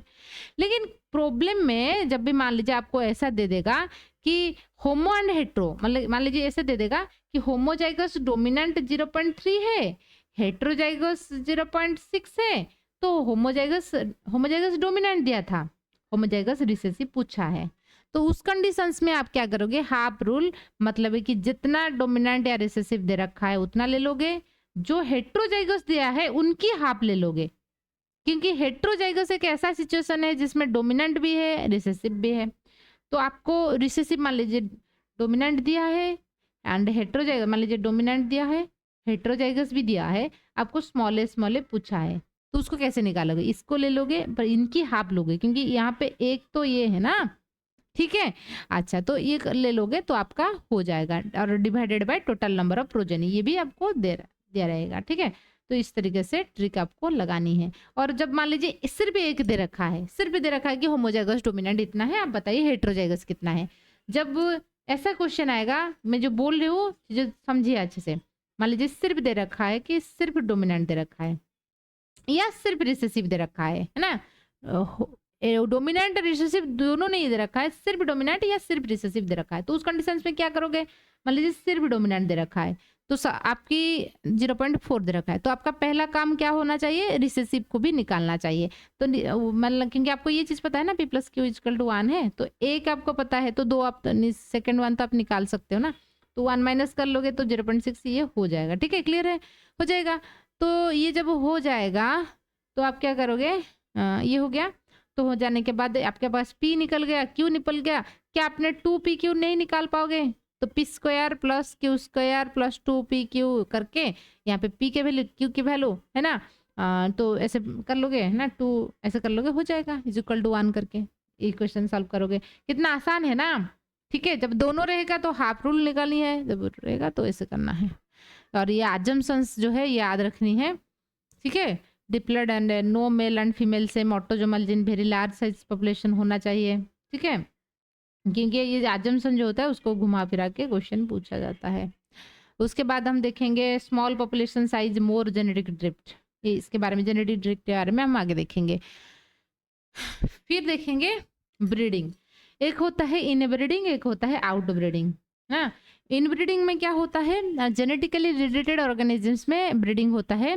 इन स्मॉल पॉपुलेशन साइज, छोटे पॉपुलेशन रहेगा तो जेनेटिकली सिमिलर ऑर्गेनिजम्स में होता है। आउटब्रीडिंग का मतलब कि नॉन जेनेटिकली ऑर्गेनिजम्स के बीच में क्या होता है, ब्रीडिंग होता है। ठीक है, अब हम थोड़ा जेनेटिक ड्रिफ्ट के बारे में देख लेंगे। जेनेटिक ड्रिफ्ट को सीवेल राइट ने बताए थे। उनका कहना था कि छोटा सा पॉपुलेशन में, छोटा सा पॉपुलेशन, क्योंकि जैसे मैंने बात की थी कि समुद्र से अपने 5 लीटर पानी लाओगे आपको पता नहीं लगेगा, लेकिन एक 10 लीटर टैंक से अपने 5 लीटर पानी ले आओगे तो आपको पता लग जाएगा, क्योंकि हाफ हो गया पानी। ठीक है, ऐसा बोल रहा है कि छोटे सा पॉपुलेशन के अंदर मान लीजिए यहाँ पे रेड एंट 10 थे, ठीक है, ब्लैक एंट 2 थे, ब्लैक एंट 2 थे। अब कोई एक एलिफेंट आ गया, उनके पाँव यहाँ पे हो गया, तो पूरा का पूरा ब्लैक एंट है। ब्लैक एंट के लिए हमने कैपिटल ए, रेड एंट के लिए स्मॉल ए। तो ये जो आलेली है एकदम गायब हो जाएगा ना, क्योंकि क्योंकि सिर्फ 2 ही है। ठीक है, यहाँ पे इनकी अबंडेंस बहुत ज़्यादा है, तो ये इनकी डेथ हो जाने के चांसेस है। जो पहले जो आलेली था कैपिटल ए स्मॉल ए ऐसे करके था, अब कुछ टाइम के बाद ये नहीं रहेगा। तो यहाँ से आलेली की जो है आपको और कोई आएगा, आपको लगा अच्छा इस एरिया में ब्लैक ही नहीं थे, सिर्फ और सिर्फ रेड थे। ठीक है, तो इसलिए छोटा सा पॉपुलेशन में कोई चेंजेस आएगा तो पता लग जाएगा। तो आपको ऐसे पूछा जाएगा, हाँ जेनेटिक डाइवर्सिटी यहाँ पे डिक्रीज हो रहा है क्योंकि एक की लॉस्ट हो जाएगा। न्यू पॉपुलेशन जो होता है, जब नया आप कोई देखेगा उनको लगेगा रेड एंड ब्लैक दोनों नहीं थे, सिर्फ रेड थे, उनको ऐसे ही लगेगा। ठीक है, तो ये चीज़ हो गया। फिर बॉटल नेक इफेक्ट में क्या होता है, बॉटल नेक में बॉटल की 2 बॉटल की नेक जैसे होता है, एक बॉटल ऐसे ब्रॉड होता है, उस नेक रीजन में ऐसे नैरो हो जाता है। पहले जैसे कोविड 2019 की बात करेंगे, जो कोविड में जो आदमी मरा हुआ है हम लोग सब थे, कोविड आया, कोविड बॉटल नेक है ना इस एरिया, तो यहाँ पे कुछ लोगों की डेथ हो गया, जो बच गए ना, जो बच गए, अभी हम लोग बच गए। तो अब जो होगा, अब लोग क्या करेंगे, आपस में जो बच गए इनकी इम्यूनिटी मान लीजिए स्ट्रांग है, एक रेफरेंस पॉइंट हम लेंगे, इम्यूनिटी स्ट्रांग है, हाँ आपस में रिप्रोडक्शन करेंगे, ये जो बच्चा बनेंगे, ठीक है, मतलब कि 2020 या 21 के बाद जो बच्चा बनेंगे स्ट्रांग इम्यूनिटी। हालांकि इम्यूनिटी जेनेटिकली उतना नहीं है, वो तो एनवायरमेंटल और ये इसके बारे ऊपर डिपेंड करता है, समझाने के लिए मैं बोल रही हूँ। तो इनकी इम्यूनिटी या कोई कैरेक्टर स्ट्रांग रहेगा, समझ रहे हो ना, बटलने की ये होता है। तो नया जो चीज़ें होता है मतलब कुछ इस तरीके से आता है सिलेक्शन प्रेशर की वजह से। देखिए, result of habitat fragmentation over exploitation species it reduce the population size. Obviously population की साइज तो रिड्यूस हुआ उसमें।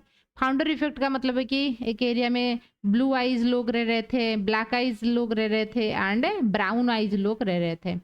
और ब्लू आइज वाले को अच्छा बहुत सुंदर हो, बहुत सुंदर हो, है ना, उन्होंने बस समझा, उन्होंने सोचा कि अच्छा इतने सुंदर हूँ क्या करूँ, चलो और दूसरे एरिया में घर कर लेना। तो इस एरिया में क्या हुआ, पहले blue black and brown eyes लोग रह रहे थे, अभी एक एरिया हुआ सिर्फ और सिर्फ क्या हुआ, ब्लू आइज लोग रह रही हैं, है ना। या मान लीजिए जैसे छोटे बड़े, छोटे हाइट वाले, जो छोटे हाइट वाले थे ड्वार्फ ऑर्गेनिजम्स थे, उनको सारे लोग छेड़ा, तो उन्होंने बचा हमको छेड़ रही हैं, हम चले जाएंगे एक एरिया जहाँ पे जो एम्स पॉपुलेशंस होते हैं ना, एम्स पॉपुलेशन ऐसी ही बनी हुई है, पहले वो एक ज़माने में एक साथ रहा करते थे, अभी वो दूसरे एरिया में चले गए। तो ये बोले जैसे ब्लू आइज, वो बोलेगा अच्छा इतने सुंदर हूँ क्या करूँ, है ना, हमको तो सब छेड़खानी कर रहे हैं, तो इसलिए वो अलग रहेंगे। तो कुछ टाइम पे ये पेरेंट पॉपुलेशन है, ये है ना, ये फाउंडर पॉपुलेशन है, पहले थे लेकिन वहां से चले गए दूसरे एरिया, सब स्पेशलिस्ट पॉपुलेशंस बन गई। ठीक है, अच्छा जेनेटिक ड्रिफ्ट नेचुरल सिलेक्शन, ये रैंडम प्रोसेस होता है, ये नेचुरल सिलेक्शन नॉन रैंडम होता है। ठीक है, अच्छा ये तो हो गया, आई होप आपको क्लियर हुआ। ये थोड़ा है ना, पीडीएफ में ये सारी चीज़ों को देख लेना। ठीक है, अच्छा फिर मैं कर लेती हूँ ये। देखिए, अच्छा उसके बाद हम देखेंगे इवोल्यूशनरी टाइम स्केल, यहाँ से भी एक क्वेश्चन बनता है, अच्छे से देखिए, ठीक है। अच्छा, इनकी ट्रिक्स में तो पूरा का पूरा वीडियो में बनाई थी, फिर भी बता रही हूँ, देखिए, ठीक है। थोड़ा सा पॉज ले लेंगे क्योंकि रात भर मैंने मतलब कि आपके लिए नोट्स बनाई हैं ये। फिर पीपीटी बनाना मुश्किल था तो इसलिए सोचा कि अच्छा हालांकि मेरे जो राइटिंग है इतना अच्छी हैंड राइटिंग नहीं है, फिर भी मतलब पूरा रात आपके लिए ये बनाया है। मैंने सोचा कि बच्चे का रिवीजन हो जाएगा, ठीक है। मेरे साथ आप जुड़े रहिए ये 15 दिन आप भी रात भर मैं भी जागूंगी और आप भी जागना है, तो लेकिन करना है, ठीक है। अच्छा देखिए, तो फिर देखिए इवोल्यूशनरी टाइम स्केल, यहाँ से क्वेश्चन आता है, मैं पीडीएफ प्रोवाइड कर दूंगी, पीडीएफ से इस चीज़ आप देख लेना, ठीक है।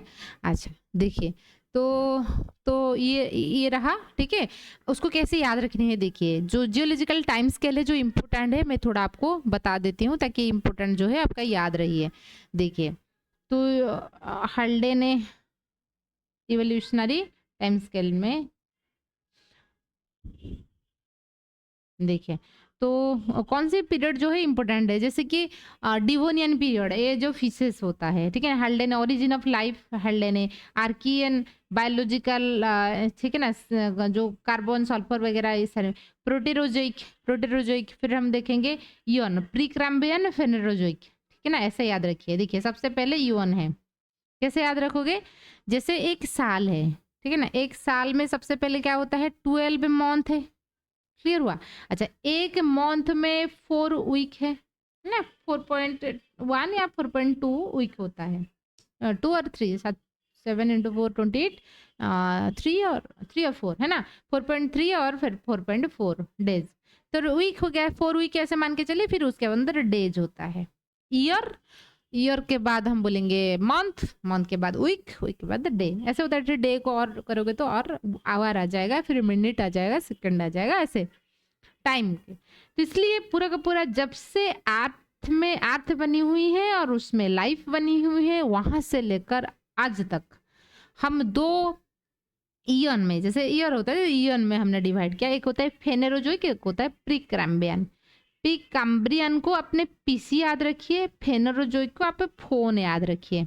जैसे फोन होता है, पीसी मतलब है कि अभी तो लैपटॉप जमाना आ गया, हम लोग जब थे ना, तो मतलब हम लोग जब कॉलेज में पढ़ रहे थे, मतलब अब भी है जो कॉलेज में पढ़ रहे थे, तो हम हमारे टाइम पे हम खुद से इंटरनेट ऐसे यूज नहीं करते थे, जो कॉलेज के बगल में एक नेट कैफे सेंटर हुआ करता था, वहाँ पे जाकर हम मान लीजिए कोई फॉर्म डालनी है या प्रोजेक्ट बनानी है, थेसिस बनानी है, तो नेट कैफे सेंटर जाना होता था और 1 घंटे के लिए 20 रुपीज ये लेते थे हम लोग से, ठीक है, ऐसे करते थे। वहाँ पे पीसी हुआ करता था, पीसी जिसमें सीपीयू होता है, आज भी है।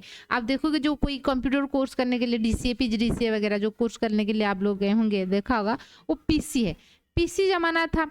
उसके बाद वो फोन जमाना आ गया, मतलब मोबाइल फोन आ गया, आज हर कोई एक्सेस करता है इंटरनेट, आप लोग, ठीक है ना, आप लोग बहुत लकी जनरेशन हो, समझ रहे हो ना, बहुत लकी जनरेशन हो आप लोग, अच्छी है, बहुत अच्छा कीजिए, ठीक है, बहुत अच्छा कीजिए।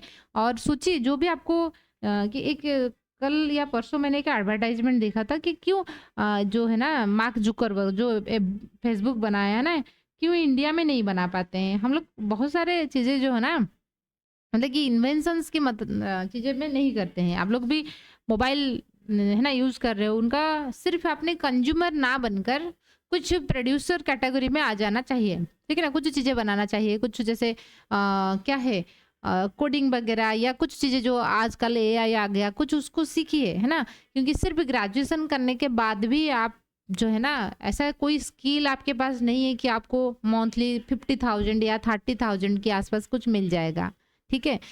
तो ऐसा कुछ स्किल भी साथ साथ डेवलप कीजिए, क्यों, क्योंकि हम उड़ीसा या इंडिया में जो है ना मैक्सिमम लोग जो होते हैं मिडिल क्लास कैटेगरी में हैं, ठीक है, मिडिल क्लास कैटेगरी में है, तो मिडिल क्लास कैटेगरी में ये दिक्कत है, पेरेंट्स जो होते हैं ग्रेजुएशन के बाद 2 या 3 साल आपको टाइम देंगे, उसके बाद पूछेंगे बेटा नौकरी कब लगेगा, क्योंकि पेरेंट्स भी, वो भी अपनी जो है ना बेस्ट वहाँ तक दिया है, तो इसलिए आप कुछ स्किल सीखिए, क्योंकि ये सिर्फ ग्रेजुएशन करने से भी तो कुछ नहीं होता है, उसके बाद भी आपको जो चीज़ करना है। तो आजकल बहुत अपॉर्चुनिटी है बेटा, ठीक है, कुछ ना कुछ क्योंकि टाइम निकाल के कर लेना चाहिए, क्योंकि आप लोग तो इंटरनेट के ज़माने पर है ना। ठीक है, क्लियर हुआ इयन? तो प्री क्रैम्बियन एंड फेनोरोजिक, फेनोरोजिक मतलब मोबाइल रहे, आप ऐसे समझिए। तो प्री क्रैम्बियन में हाल्डेने, आर्कियन एंड प्रोटेरोजिक आएगा। तो यहाँ पे हाल्डेने में अर्थ की ओरिजिन हुआ है ना, धरती बना। उसके बाद first organism Archean and Proterozoic में यूकैरियोटिक एंड प्रोकैरियोटिक बना। यदि मान लीजिए क्वेश्चन आएगा प्रोटेरोजोइक, प्रोटेरो का मतलब होता है कि प्रोटो मतलब फर्स्ट है, जोइक का मतलब है कि एनिमल, जैसे आप समझ सकते हो, ठीक है। तो first prokaryote and eukaryote, Precambrian मतलब पीसी वाला चीजें याद रखिए, है ना, लैपटॉप नहीं, पीसी वाला, कंप्यूटर वाला। तो ये प्रोटेरोजोइक में। फिर फेनोरोजोइक में हम देखेंगे पैलेयोजोइक, मेसोजोइक एंड सिनोजोइक, है ना, रहता है। तो पैलियोजोइक में आप याद रखिए Vendian, Cambrian, Ordovician, Silurian, Devonian, Permian, है ना। तो video call to Odisha SDP, है ना, एसडीपी जो पुलिस होता है ना, डेप्यूटी पुलिस। तो ये very good, very good, very good, okay. So ठीक है। अच्छा, तो आप ऐसे याद रखिए। तो पैलियोजोइक में आपका आ जाएगा ये, है ना, कैम्ब्रियन। तो एज ऑफ इन्वर्टिब्रेट, कैम्ब्रियन जो होता है एज ऑफ इन्वर्टिब्रेट, है ना। सिलुरियन, डेवोनियन, डिवोनियन जो होता है एज ऑफ फिशेस, ठीक है। तो डिवोनियन एज ऑफ फिशेस हो गया, ठीक है। तो इस तरीके से याद रखिए। फिर हम बात करेंगे मेजोजोइक। मेजोजोइक में हम देखेंगे कि मेजोजोइक में हम देखेंगे, देखिए, Triassic, Jurassic and Cretaceous. The jolly character male became friend. दो ऐसा जॉली कैरेक्टर भी होता है ना, उस मेल के साथ दोस्त बनाना, ठीक है। तो मेल मेल में फास्ट, द जॉली कैरेक्टर याद रखिए। ट्राइजैकी में फास्ट मामल अपियर हुआ था। जुरासिक में आपने फास्ट बार्ड अपियर हुआ था। लेकिन जुरासिक मूवी आपने देखा होगा जो डायनासोर से बेस्ड है। तो Jurassic golden age of reptiles आप याद रखिए, क्योंकि एक पीरियड में मान लीजिए रेप्टाइल्स राज कर रहा है, तो दूसरे ऑर्गेनिज्म जो नेक्स्ट जो आएगा, जैसे आपको पता है फिश, फिश के बाद एम्फीबिया, एम्फीबिया के बाद रेप्टाइल्स, रेप्टाइल से बर्ड एंड मैमल्स आ जाएंगे। जब फिश की गोल्डन एज चल रहा है, जैसे डिवोनियन पीरियड है, तो उस टाइम पे एम्फीबिया की क्या होगा, ओरिजिन हो जाना स्टार्ट हो जाना चाहिए, समझ रहे हो ना। तो ऐसे याद रखिए। तो दो जली कैरेक्टर याद रखिए। तो ट्राइजैकी, जुरासिक, क्रेटेशियस।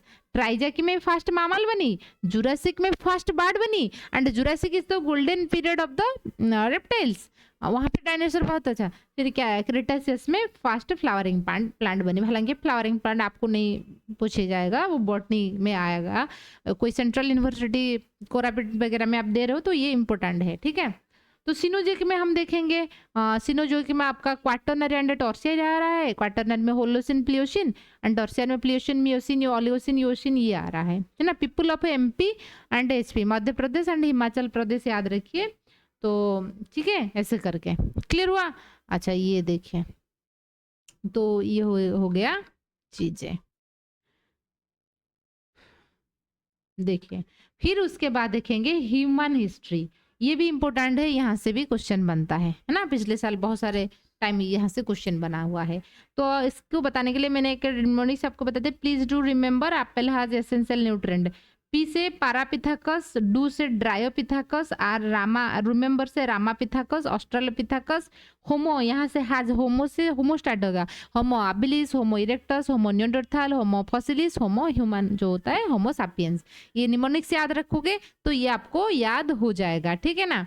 अच्छा, तो ये हो गया आपका ह्यूमन इवोल्यूशन। और कुछ आपको क्या पूछा जाता है कि, अच्छा, ये बोला जाएगा कि फर्स्ट जो है ना हैंडीमैन कौन है, कौन ये है आपकी क्या कर रहा है, ऐसा कौन सा मैन है जो कि जो पहला फायर की इस्तेमाल कर रहा था, जो कैरेक्टरिस्टिक्स है वो आपको देख लेना चाहिए, ठीक है। वो ह्यूमन इवोल्यूशंस में मैंने डिटेल्स में लिखी है, ठीक है।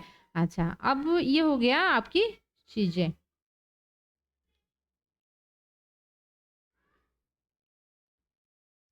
अच्छा, तो उसके बाद हम देखेंगे थोड़ा आपका मॉलिक्यूलर फाइलोजेनी है। फाइलोजेनी का मतलब होता है कि हम जो पैटर्न ऑफ डिसेंट को दिखाते हैं, जो इवोल्यूशंस कैसे हुआ है इनको हम कैसे शो करते हैं, उसको हम बोलते हैं पैटर्न ऑफ डिसेंट, ठीक है ना। फाइलोजेनेटिक मतलब study of evolutionary relationship, evolutionary relationship को जो स्टडी करता है, पैटर्न ऑफ डिसेंट हम उसको कहते हैं, study of evolutionary relationship. Systematics का मतलब होता है कि analytical approach of molecular and biochemical morphological comparison, मतलब है कि जैसे हम बोलते हैं कि जैसे मान लीजिए यहाँ पे हुआ, मैंने बताया कि फिश से एम्फीबिया से रेप्टाइल से इस तरीके से बाड़ बनी हुई है एंड मामल बनी हुई है। ये चीज़ों है ना, ये जो चीज़ें हैं इसको हम जो ग्राफिकली या डायग्रामेटिकली जो रिप्रेजेंट करके दिखाते हैं उसको हम फाइलोजेन कहते हैं, मतलब ना पैटर्न ऑफ डिसेंट हम कहते हैं किस तरीके से हम शो कर रहे हैं। एक रूटेड होता है, एक ऑन रूटेड होता है, ठीक है ना। तो उसको शो करने के लिए एक रूट, जैसे हम डायग्राम करते हैं, यहाँ से ये दोनों बनी हुई हैं, यहाँ पे एक रूट मिल गया, लेकिन जब हम कुछ पता नहीं है कौन किससे बनी हुई है, हम रूट कुछ नहीं बनाएंगे, है ना, ऐसे ऐसे करके कर लेंगे, ठीक है। अच्छा तो सिस्टमेटिक समझ में आ गया, फाइलोजेनेटिक समझ में आ गया, analytical approach of molecular biochemical and morphological comparison जब हम करते हैं हम उसको सिस्टमेटिक क्लासिफिकेशन कहते हैं। सिस्टमेटिक आप कहाँ पढ़ते हो, जैसे हम क्लासिफिकेशन करते हैं, kingdom, phylum, class, order, genus, species, ऐसे करके करते हैं, एक सिस्टमेटिक वे में लिखते हैं। जैसे आप लोग आपके एड्रेस लिखे होंगे, है ना, पहले आर्ट, फिर पोस्ट, फिर डिस्ट्रिक्ट, फिर आपकी स्टेट, ऐसे करके हम लिखते हैं ना सिस्टमेटिकली, तो ये सिस्टमेटिक होता है। जब सिस्टमेटिक्स में इवोल्यूशनरी रिलेशनशिप आ जाएगा उसको हम फाइलोजेनिक कहते हैं, बस सिंपली इतना याद रखिए। तो क्लाडेस्टिक क्लासिफिकेशन जो होता है, माइटोकॉन्ड्रिया एंड क्लोरोप्लास्ट को हम, क्योंकि वो जीन लेवल में होता है, ठीक है, तो उस चीज़ हम देखेंगे, क्योंकि माइटोकॉन्ड्रियल जीन जो होता है चेंजेस होने की चांसेस बहुत लेस है। क्यों? क्योंकि मदर से ही डायरेक्ट माइटोकॉन्ड्रिया आ जाएगा। फादर की माइटोकॉन्ड्रिया तो बच्चे में नहीं आता है। फादर की माइटोकॉन्ड्रिया स्पर्म की मूवमेंट में हेल्प करता है, उनके मिडिल पीस में रहकर उसको एनर्जी देता है। तो मदर की माइटोकॉन्ड्रिया है, मतलब ये जो माइटोकॉन्ड्रिया रहेगा मदर की ही ट्रांसफर होता है, वहाँ उसमें स्टडी करके भी हम बता सकते हैं कि कौन सी चीज़ें क्या हुआ है, ठीक है। अच्छा, तो इसलिए इस तरीके से क्लाडेस्टिक क्लासिफिकेशन सारे होता है। देखिए, एक होता है एपोमॉर्फी, सिनमॉर्फी, ऑटोमॉर्फी, इस तरीके से हो, मतलब कि आपको शो किया जाता है कि मान लीजिए ये है, यहाँ से ये बनी है, यहाँ से ये बनी है, ये तीनों जो है एक ग्रुप से बनी हुई है, ठीक है। अच्छा, यहाँ से एक रूट होकर ऑटोमॉर्फी अपने आप अकेला बन गया है ना। फ्लेशोमॉर्फी, ये दोनों सिमिलर रहता है, ये अलग रहता है, ठीक है। तो इस तरीके से क्या होता है, हम रिप्रेजेंट करते हैं एक एंसेस्ट्रल ट्रेट एंड एक डिराइव्ड ट्रेट नया ट्रेट को ऐसे हम रिप्रेजेंट करते हैं, ठीक है। अच्छा, तो हाँ, फाइलोजेनेटिक एनालिसिस कैसे करेंगे, क्योंकि यहाँ से आपका सिलेबस में है। सीक्वेंसेस को हम कैसे एनालिसिस करेंगे, मेथड हम क्या यूज करेंगे। देखिए, एक होता है क्लोज सिमिलैरिटीज ना, मैक्सिमम सिमिलैरिटीज किस में दिखने को मिलता है, हम उसको क्लोज सिमिलैरिटीज कहेंगे। जैसे कि मान लीजिए दो मामल के बीच में ज्यादा सिमिलरिटीज आएगा, ना कि एक मामल एक बाढ़ के बीच में आएगा, सिमिलरिटी आएगा लेस आएगा। जैसे वर्टिब्रल कलम है, नोटोकॉर्ड है, ठीक है ना, ये चीजें सिमिलरिटी आएगा। लेकिन दो मामल के बीच में हम जब कंपेयर करेंगे ज्यादा सिमिलरिटीज आएगा, ठीक है। वही मामल में भी आप जब देखोगे दो टाइगर के बीच में बहुत सिमिलरिटी है। आप दो टाइगर देखोगे, आप मतलब आपको लगेगा अच्छा वो टाइगर वही है ना, इतना सिमिलरिटीज है। लेकिन जब टाइगर लायन के बारे में हम बात करेंगे आप इसे आसानी से डिस्टिंग्विश कर पाओगे, ये टाइगर है, ये लायन है, ठीक है। तो जितना क्लोज रहेंगे उतना सिमिलरिटी आएगा। तो ये इस बेसिस पे, इस आधार पे हमारा जो फाइलोजेनेटिक एनालिसिस वो किया जाता है, क्लोज सिमिलरिटी, इंटरमीडिएट या लेस, है ना। अच्छा, फिर उसके बाद देखेंगे कि molecular phylogenetic characteristics based method होता है इस चीज़ों को करने के लिए, ठीक है। तो इतना आपके जो है क्या है ना, इवोल्यूशंस के बारे में है। आई होप आपको क्लियर होगा। पीडीएफ जरूर रीड कर लेना। So thank you.